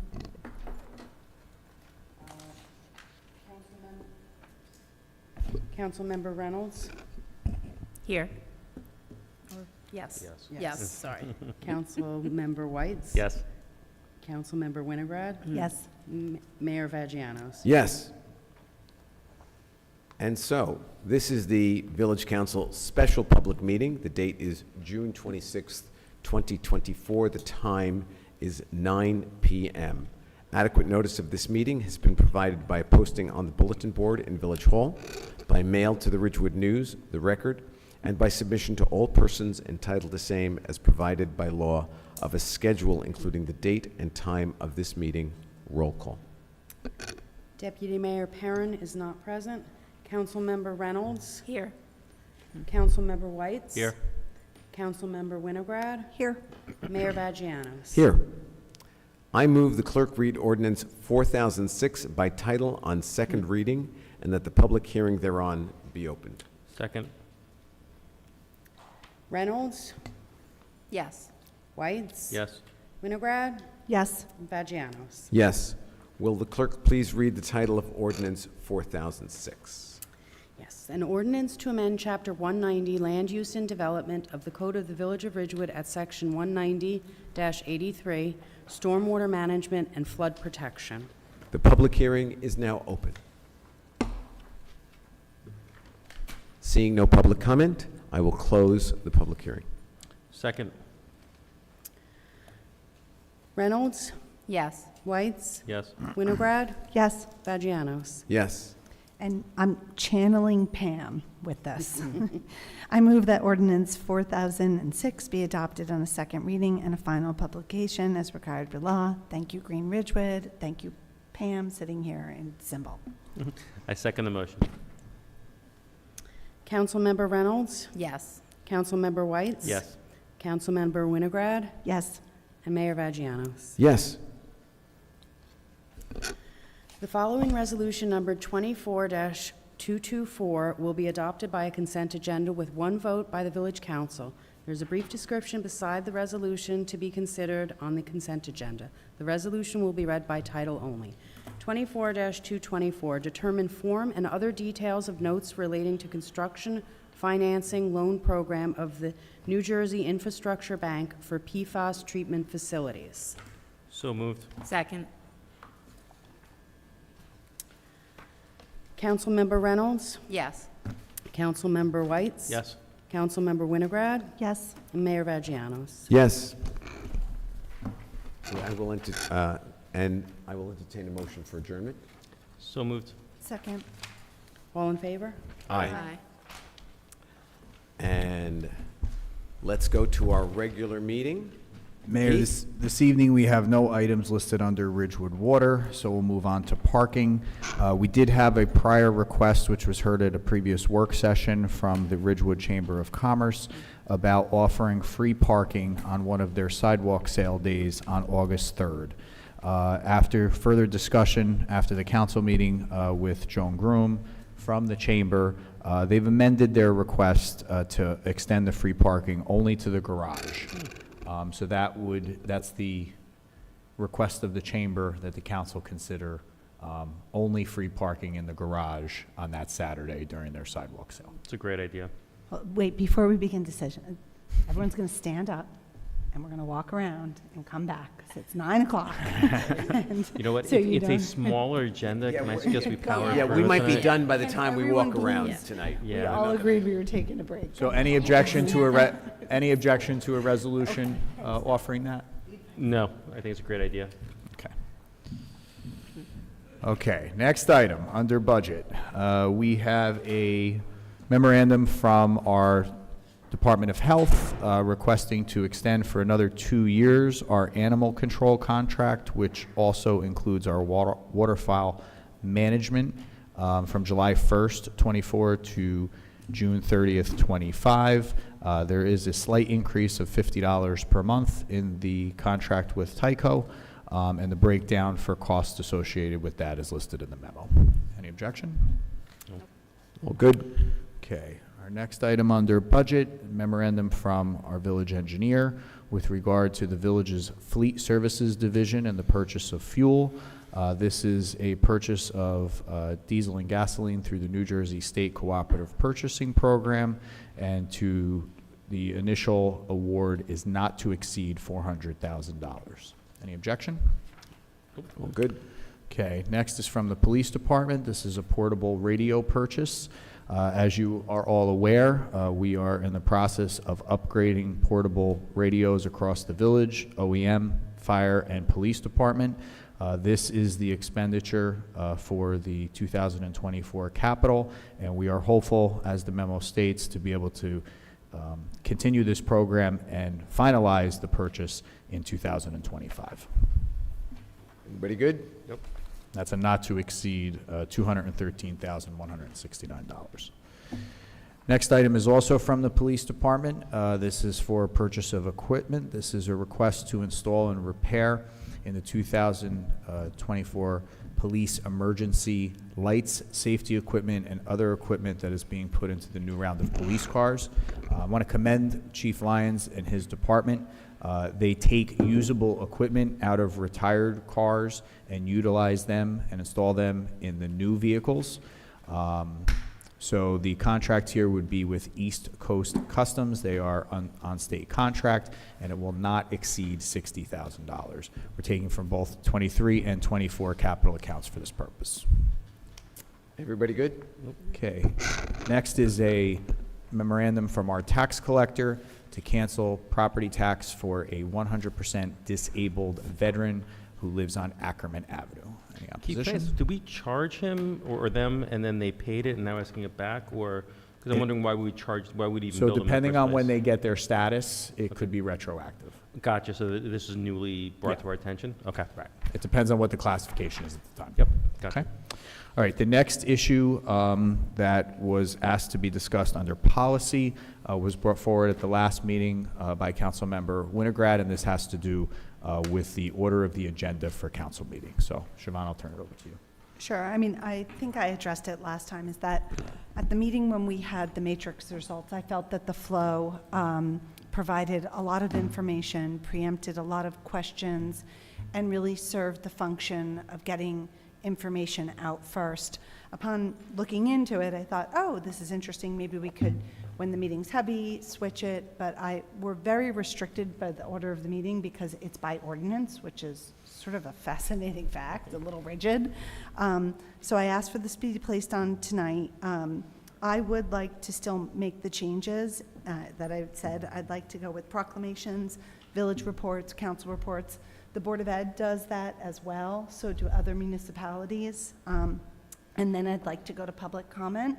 In addition to that, I'd like to have a clause that gives the chair, in situations, the flexibility to adjust it. Not really on the fly, no offense, Paul.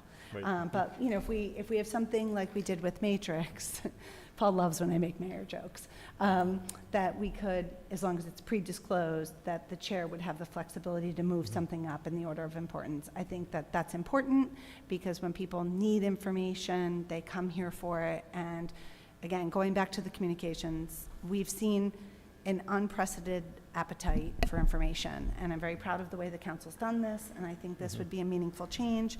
And so I would love to make the recommendation that 7 and 8 become 6, and we move it that way, and 6 moves down to 8. We don't really.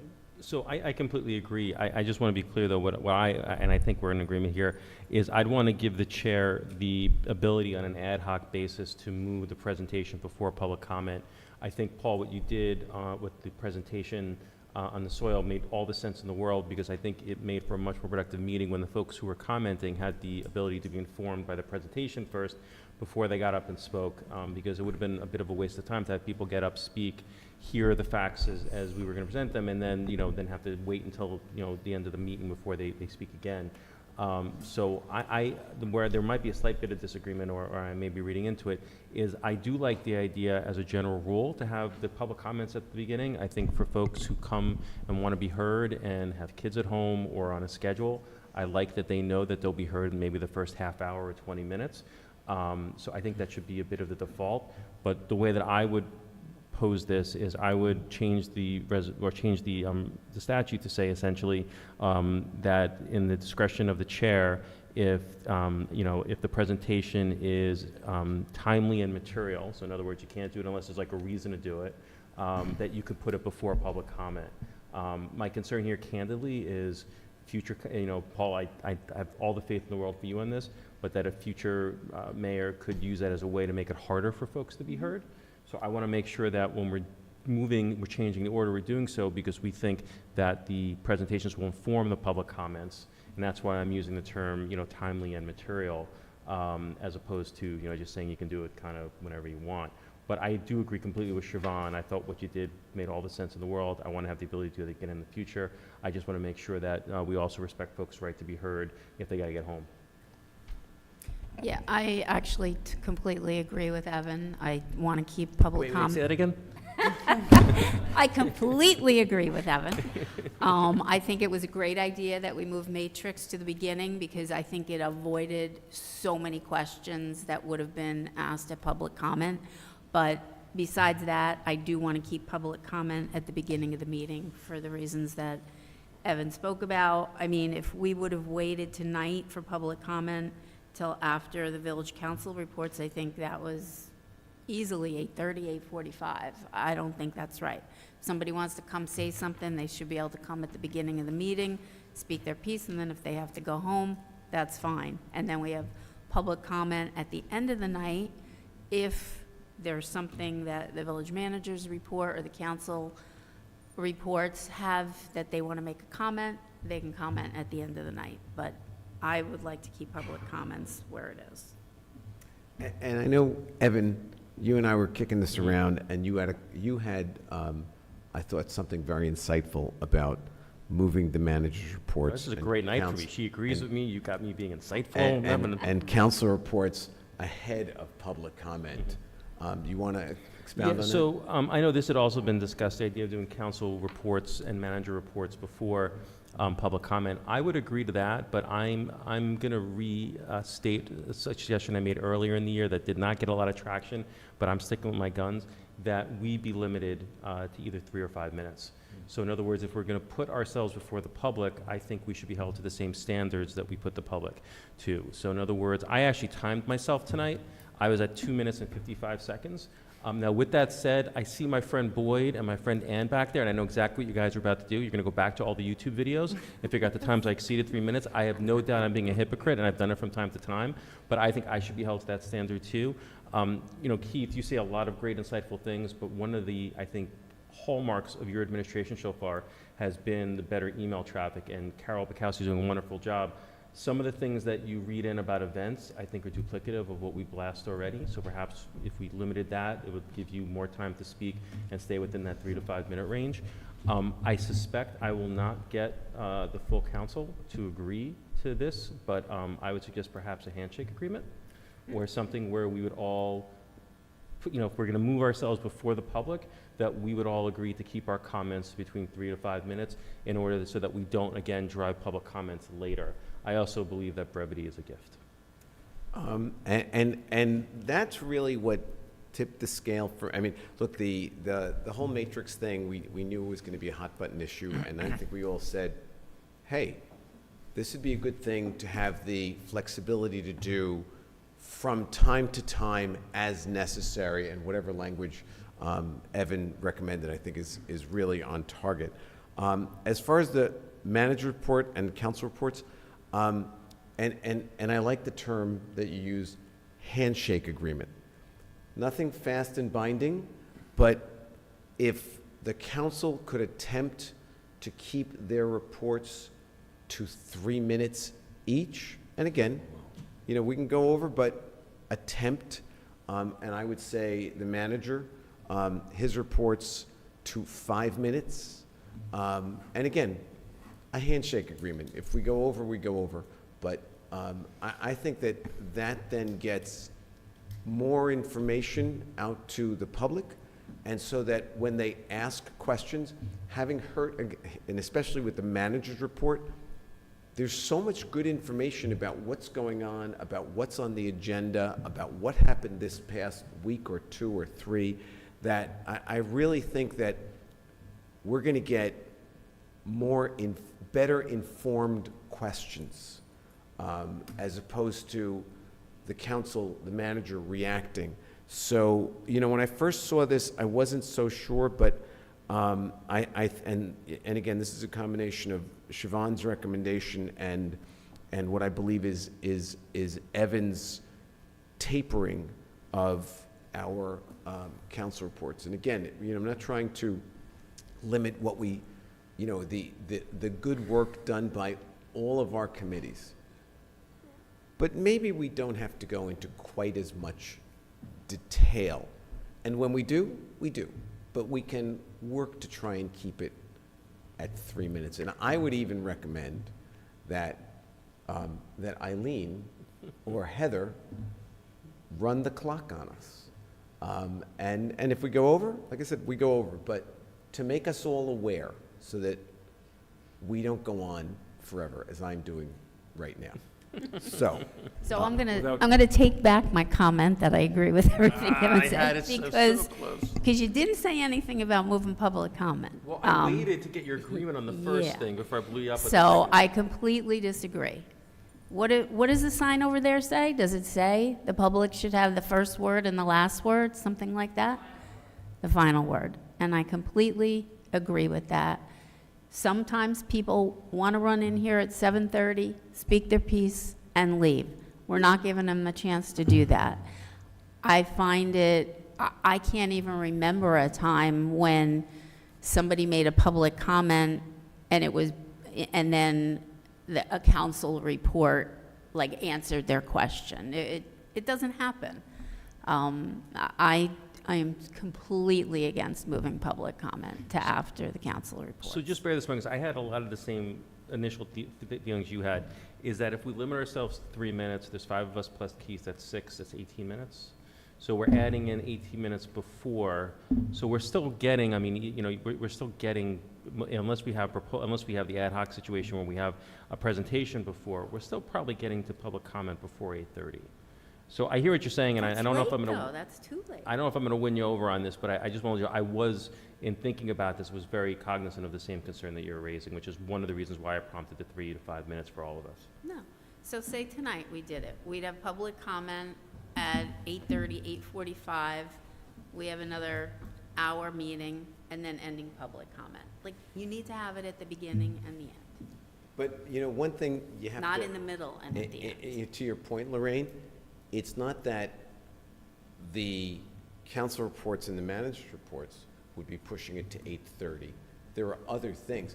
It's essentially, again, if we can work this out, it's essentially pushing it back potentially 18 minutes, not an hour and 18 minutes. There's no reason to. Well, again, I stated what I thought was the reason. But those are my thoughts. Again, it's not saying that because of this, it's going to be at 8:30.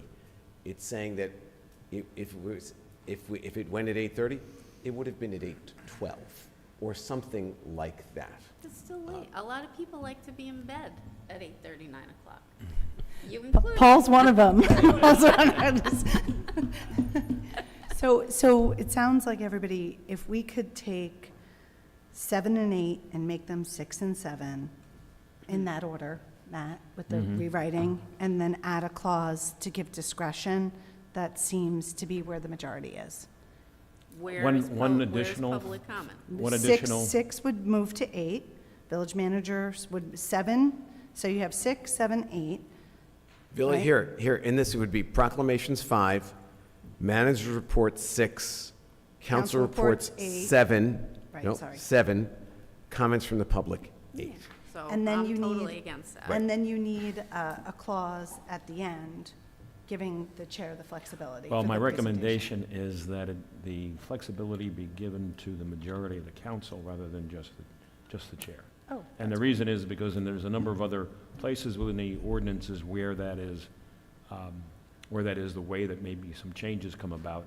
And Faulkner Act community is really, the mayor is as an equal vote as anybody else, and that's the only reason why I would. And the only reason I would suggest differently is, and I'm absolutely fine with whatever the council goes with, is that if it is at the mayor's discretion, then it can be set up on the agenda like that ahead of time without having to poll the entire council. Again, with all the necessary language to ensure that this is an as needed, as necessary in certain circumstances, whatever that is. Again, not trying to bump things Yep, around. Me neither, and I'm just suggesting that. It also keeps, and the only other thing is, and I can understand your thought with regard to that, and certainly a viable thought, a very pragmatic approach. It just keeps the accusations of trying to maneuver things at bay because it's a council decision. rather than I one agree with person Matt decision. too, because, look, the reality is we all do that anyway. You know, it's like, hey, I want to move it, you know. I did have a fight with Paul about how MJ was not leaving the agenda for a bit. And I think that's fine. I do like the majority, no offense, because it highlights to the public that we don't have that form of powerful mayor. And this will, you know, I think that's good, and it makes it more collective. So can I ask, pragmatically speaking, because I mean, basically the way this works now is I know Paul meets with Keith and they come up with the agenda, it comes to us. I'd like to keep that because I don't think it makes a lot of sense for every time Paul wants to change it that he has got to go out, get permission beforehand. Is that, you know, we would either write it so that we would have the ability to, any member could object and call for a vote to change the agenda at the beginning of the meeting, or somehow that we'd all have the, you know, basically I'd want to preserve the right for Paul or the chair, whoever the chair is, to come up with the meeting, but then to your point, to speak to the Faulkner Act point, give the council the right to, any member of the council to perhaps call a vote at the beginning of the meeting to overrule the proposed. But then the anything public, like that just makes the public confused. So just to be clear, and this is a council decision, has nothing to do with me, glad to make my report shorter. But just so everybody understands, the mayor really does not play a hand in setting the agenda. That is really a collaborative effort between myself and Heather. And almost all of the work product, as you can see tonight, comes from the department heads making requests of Heather and I to assemble the agenda. That's not to say that there aren't times, like for example, with the Matrix report and the urgency of that, and the fact that, you know, we could have had 30 people asking questions that were going to be answered shortly after public comment once the presentation was given, that it didn't make perfect sense to do the presentation first and try to answer people's questions before they had to get up and ask. And that was the goal of that. But just so everybody's clear, it really is a collaboration between the manager's office and the clerk's office to develop these agendas. So can we give then the ability to the village manager to make that call about whether or not it's time? You know, I'm just using my term timely and material, but I wouldn't. I think the order of the agenda really becomes the order of the agenda. For example, Matrix as the example, going back to June 5th. That was a collaboration between myself, Heather, and the mayor. And Heather and I think actually called you while we were doing our pre-meeting agenda review and said, you know, we're recommending that you move this up, and Paul consented that that was a good idea. So I think that is generally how it's done. You know, you're talking about generating the order of events, but the events are actually a collaboration between myself and the clerk. I'm sorry, I'm absolutely fine with the manager having that authority to do that. Like I said, just for ease of operation as opposed to having to poll the council. I'm not looking for the authority to do that. I'm looking for the flexibility of this council to do it without jumping through too many hoops. Well, then the question for Matt too, and both of you, is the clerk Well, of the one who would do that?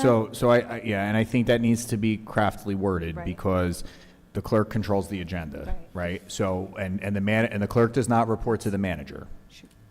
Reports to us. So I don't want to ever put myself or a future manager in a position where we're directing somebody that we don't have jurisdiction So it over to sounds do like something. that That would be an area that I'd yield to Matt on. so doesn't that resolve Matt's concern? If it's the clerk who's doing it, then it's not.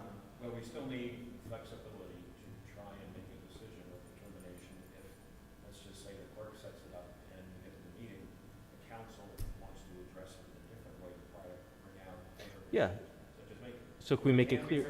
Carefully so that you can have the flexibility at the meeting, not that it has Yeah. to be done for every agenda, but at the meeting, if there's a perception that there's a need to move something out, you can take that on as a vote at the meeting.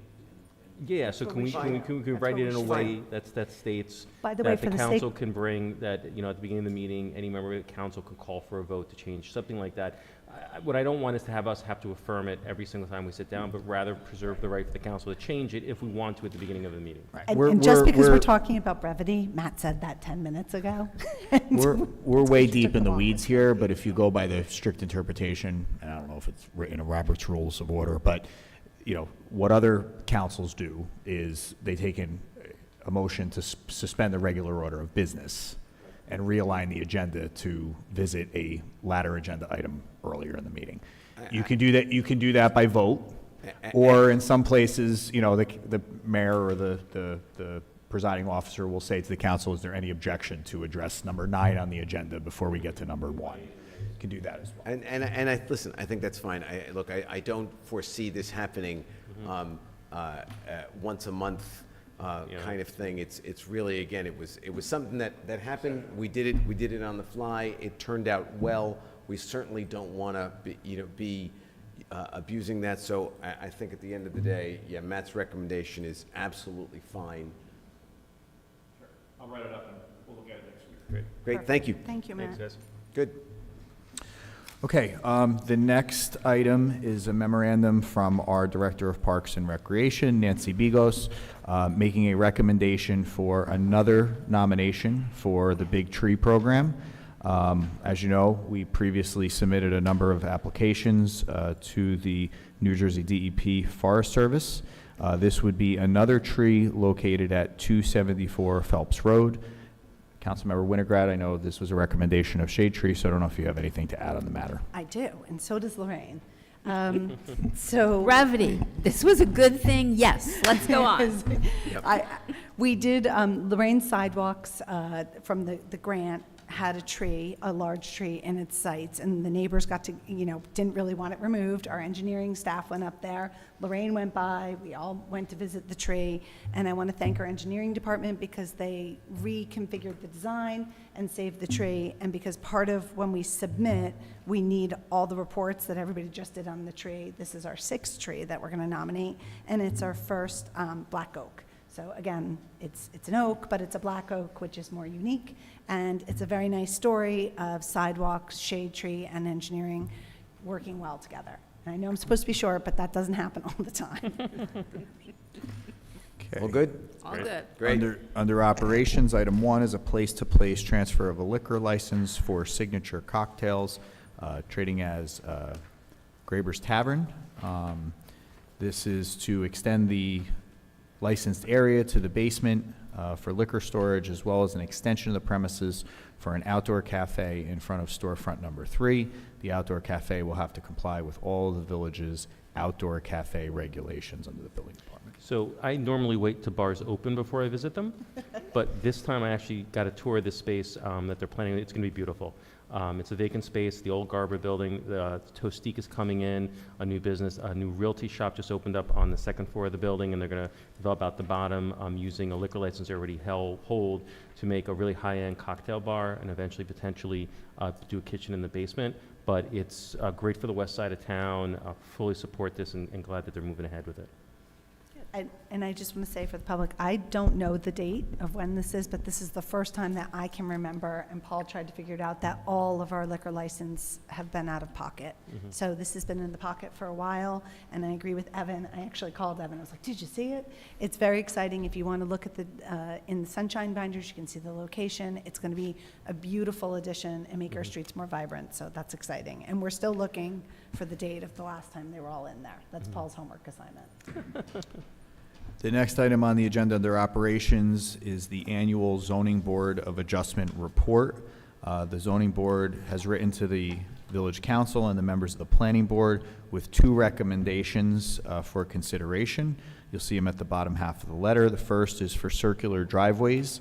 Should we require a minimum lot width and/or a maximum driveway width? That is something that the council would need to consider. And the second recommendation is to augment Chapter 190:190-124F to include prohibiting a fence in a front yard. So those are the 2 recommendations from the Zoning Board of Adjustment. Is that any kind of fence, like a little picket fence, decorative, you know, I mean, I believe they're looking to eliminate all front yard fences. Because right now, I think you're permitted to have a 4-foot front fence in your front yard. And I think they wanted to take that out because there's been some applications and some objections to the building department, in fact, with regard to that. So I think that's why right. they were looking. I mean, at I could picture one house that has a front fence in their whole front yard, and to me, it just looks out of place in Ridgewood.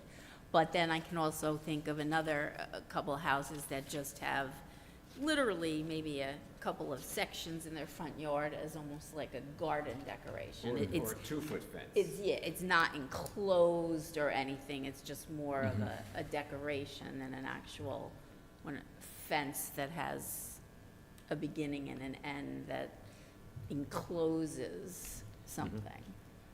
So I actually read this, and I thought they were going to be here, because the backup documentation was just their cases from last year. Right. So, There really I mean, is like, it's, maybe we can have them come back and re-agenda it, because for circular driveways, should we require a minimum lot and a maximum? I mean, yes and yes, but I'd love to hear what their recommendations are. So because they're a quasi judicial board, They I can't would come. just caution the council about having members of the zoning board come before them. I think what would be a better course of action planner. would be to have Matt reach out to Mr. Whitaker and get the legal interpretation of what their recommendations are, and we'll list this again, Eileen, for the July 10th work session.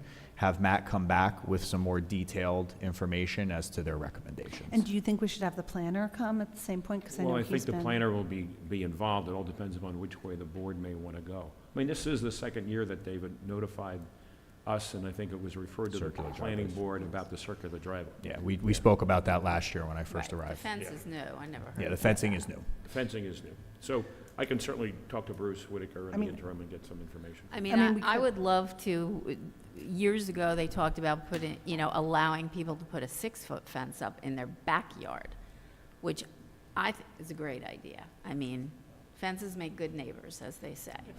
And it is the truth. And in your backyard, what does it matter if you have a 6-foot fence? Now, there are exceptions made, actually, where the privacy of the fence extends maybe to 4 feet, and there's another 2-foot section that can extend that may not necessarily be solid. It would be lattice or something else that you can see through, but for security purposes for the most part, and still get the protection of the high risk. I don't think But- that's allowed. But wait, that's Well, not you even get on. that. I know I don't think so. Really? Let's go back, can we go back to 6 one? foot's allowed in the back. No, it's not. I think it is. It's not. But 6 Not foot, unless you backyard's have a not even pool. on, you guys, backyard's not even Not on unless you here. have a pool. That's what I'm thinking of. So my recommendation would be that we carry this to the July 10th meeting. Okay. We can ask John Barry to join that meeting, either in person or virtually, which he's done in the past. He represents the zoning board too, so, he'll be able to sort of bridge the gap.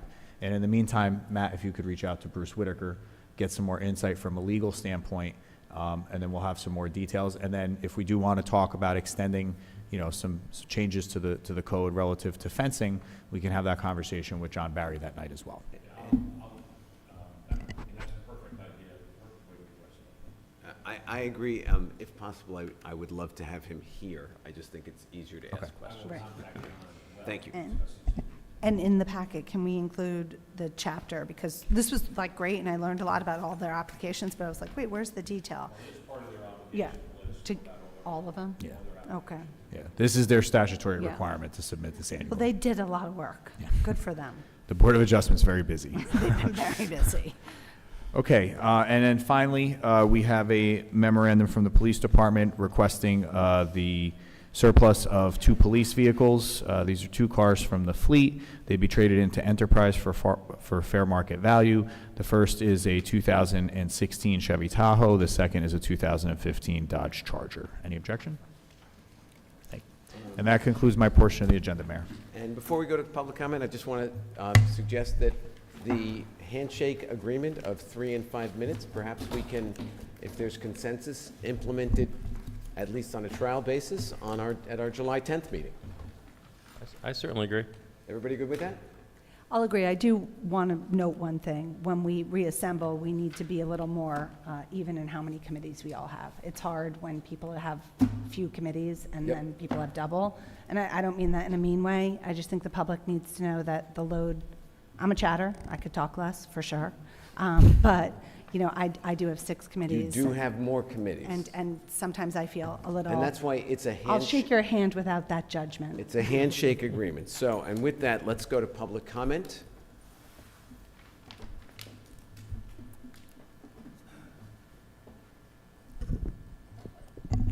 Good evening, Mayor and Council. Boyd A. Loving, 342 South Irving Street. Order of business for the council. I read that code backwards and forwards, and the order of business only applies to public meetings.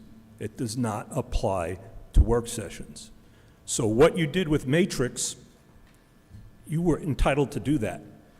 That you didn't have to make a change to the code to do that.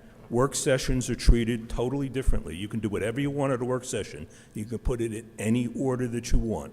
That order of business, Code 3-13, applies only to the regular public meetings.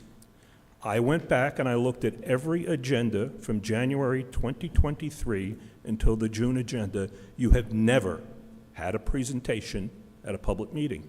All the presentations you've had have been at work sessions. So I see no need to change the code at all, because what you want to do is you want to facilitate changes to the work session that make it easier, so you have presentations up front, followed by the public meetings, followed by public comments. The public meetings are like clockwork. They go. You've never had a change in a public meeting that you've wanted to put a presentation in a public meeting. Again, I've checked back to January of 2023, every public meeting agenda, they've basically all been the same. So I don't know why you spent a lot of time talking about this, because that order of business, again, it specifically states in the code that it only applies to regular public meetings. So you may be going through a lot of trouble for nothing here, because you can do whatever you want to do with the work sessions. Thank you, Boyd. One other comment I'd like to make, I was very disappointed tonight to hear that you have granted the free parking, and granting the free parking is fine, but nobody on the council asked how much it's going to cost the taxpayers. And Bob Rooney's not here, so maybe he didn't have that number. In but fairness, there was backup given to the council that gave that. we information. did. Can the ask public that know that question. number, please, since we're paying for it? We'll pull it and give it to you. Okay, thanks. I would have hoped that that number came out tonight. I don't remember the last time, I think Bob said it was $15,000 when you did it, if you were going to do it throughout the village. We'll try and dig it up before the end of the night. Okay, We thanks a lot. asked for actuals. He gave us an average at the last work session, and then we had a lot of information. And I think it was $15,000. But that wasn't the actual of the day. I can send you the email Okay. if you want. It would He just be provided it. helpful, public's paying for it, we're going to lose parking revenue, it would be helpful to know what we're giving away. I think that's fair. It ranges between 1,800 and 2,300 on August Saturdays. Okay, thank you very much, 1,800 to 2,300. Yep. And again, I think this effort to change the order of the, have Mr. Rogers go through an exercise and doing a lot of writing and everything, I think if you take a look at the code, again, that order of business applies only to regular public meetings, and the matrix fell during a work session. Every other presentation you've had has fell during a work session. I think it's basically a waste of time and energy. Thank you very much. Thank you, Boyd.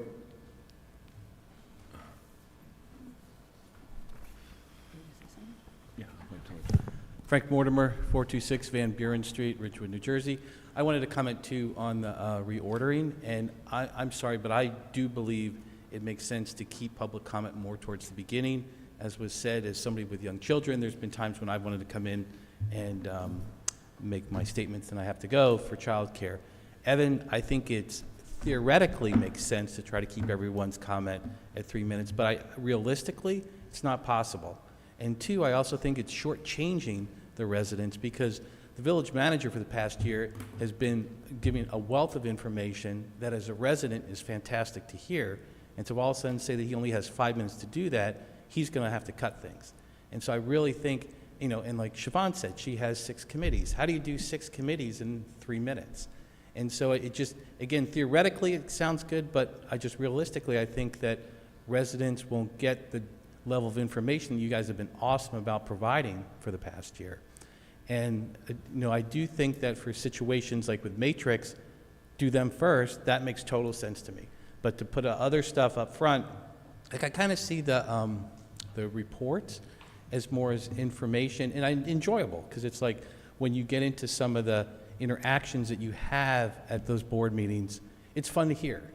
And I would really be disappointed if everyone's racing through just to hit their 3 minutes. So I would caution you in how you do that.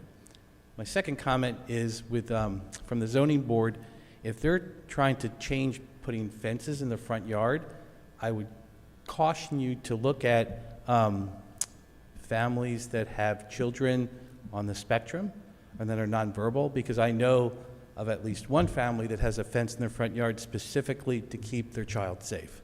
And so if we make that illegal, you're going to put those families, which earlier was said how great they are in our village, at risk if we say that that's now illegal. Thank you. Thank you, Frank. And we'll go to our hybrid access now. Rurik, you're up. Paul, this is Rurik Holloway, 1 Franklin Avenue. I must admit a first where I disagree with you and I agree with Lorraine. Wow. Hey. It's like opposite night tonight. Keep in the air. Keep it simple. Keep the comments at the beginning and at the end, and just don't try to be too creative. So Lorraine, I agree with you. Now, where I disagree with Lorraine is I never said, I mean, I can't be, I never said it was the village's decision to turn Glenwood into one way. It was, yes, New Jersey Transit. What I said was that the village dropped the ball, because I remember going to also the meetings with New Jersey Transit, and I was very, very active in that area, because we knew what would happen if the thing would turn into one way. And the New Jersey Transit made it very, very clear. Show me a way in which you can widen the road and make it less steep, and we would consider keeping it 2 ways. And the village never did that. Now people say, well, it was going to cost like $9 million and blah blah blah blah. I don't care. I mean, the work that New Jersey Transit did at that crossing was one of the most expensive projects that they had ever undertaken. And you know something? Another $5 million or $8 million would have been borne by the state, I think. Where again, it's the village that dropped the ball by not coming up with a study showing how the thing could be widened and made less steep. And anyway, a good meeting tonight, gentlemen and ladies. Thank you. Bye-bye. Thank you, Rurik. Cynthia, you're up. Oh, okay. I think I unmuted myself. You're good. Can you hear me? We can hear you. Cynthia Oki, 542 West Saddle River Road. So, with social media, people have been posting a lot of things about my favorite topic, which is turf. And there was an interesting, and I don't know if all of you can see these things on Facebook, but every once in a while I'll go and look, and there was an interesting one, and Paul, please don't take this personally. It just happened to be some quotes that you had made at the League of Women Voters debate. And so I just wanted to point them out because I think it's important for us to, remember what we said and then look at, what we're saying now. So a few of the quotes were, we need to reduce and eliminate impervious surfaces. This is what's causing flooding. We need to get our community, which is so environmentally conscious, to embrace these ideas. And I was a deputy attorney general for the Environmental Prosecutions Task Force in the 80s. We prosecuted ExxonMobil and many of the other big companies. I was an environmentalist before it was fashionable. Back when we were trying to explain to people what climate change was, we need to get everybody on board this train today.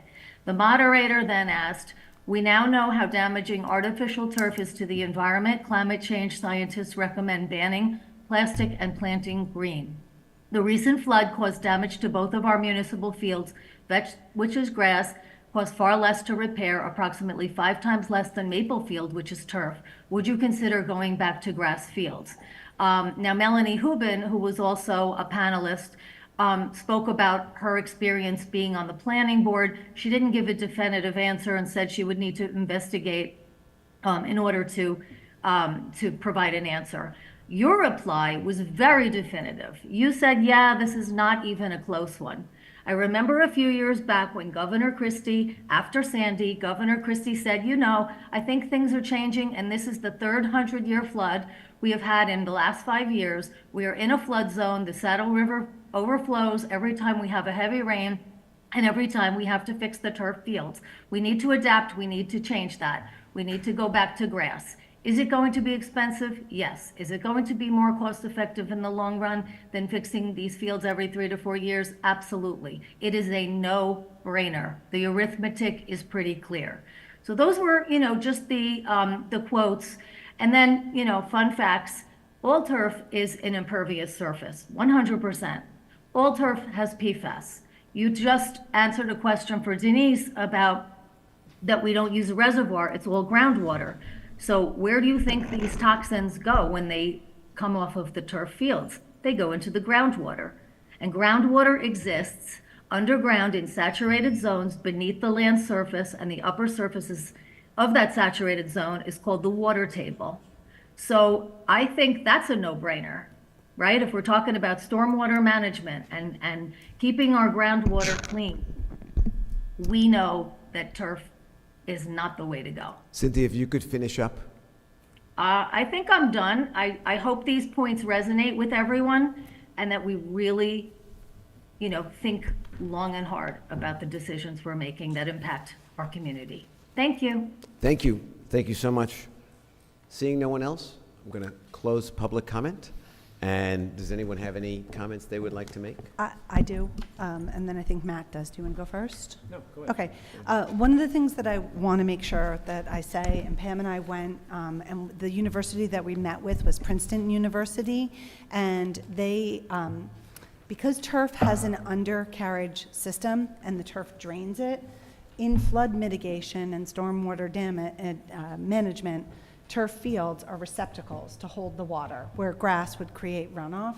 So according to Princeton University, and Keith went to the session as well, they're beginning to look at that because it will hold and filter the water, so the water that goes into the drainage is actually cleaner than just runoff. So that being said, I also want to say, Paul, I respect the fact that you changed your mind, and I watched you in that debate, and I'm happy you did change your mind with more information. And I would just like to address something that Frank said. In terms of the amount of information we get out, obviously we're always trying to get out more information. Look at the room. There's nobody here. Because these meetings, excuse me, I'm so sorry. When I say nobody, I mean virtually nobody here.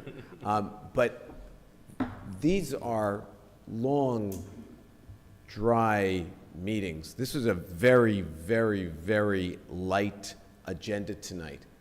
The meeting will have gone on for 2.5 hours. We need to be a little more customer friendly in terms of getting our information out so that maybe a few more people will engage.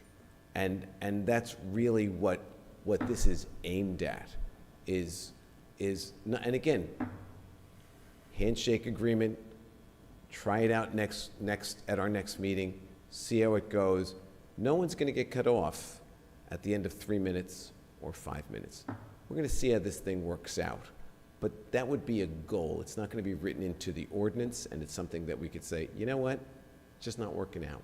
So I think that's what we're just trying to do is, you know, and as Siobhan said, you know, could I be a little shorter? Yeah, I could. I got a lot of committees. So I thought you were talking about yourself. See, this slide's dry. No I one can makes always any be a little jokes. short. I think moving public comment is the real issue, not us talking less. So, And just one last thing, if Mayor, you're done. by all means. Just with regard to Boyd's comments, The ordinance does apply to public meetings, not work sessions. However, the issues that you raised in terms of making information more immediately accessible, particularly through whether it be council reports or the manager's report, and the organization and the setup of the order of the business that day is still something that can help alleviate concerns, help alleviate issues, and help give information at an earlier time, before other time is taken up. So I would still make the suggestion to the council that it get addressed in that regard, so that we at least give the council the opportunity to address it at a meeting if there is a need to make that change, or to, set up a different order of business. So. Good. Anyone else? Let's call it a night. Motion to adjourn? So moved. Second. All in favor? Aye. Aye.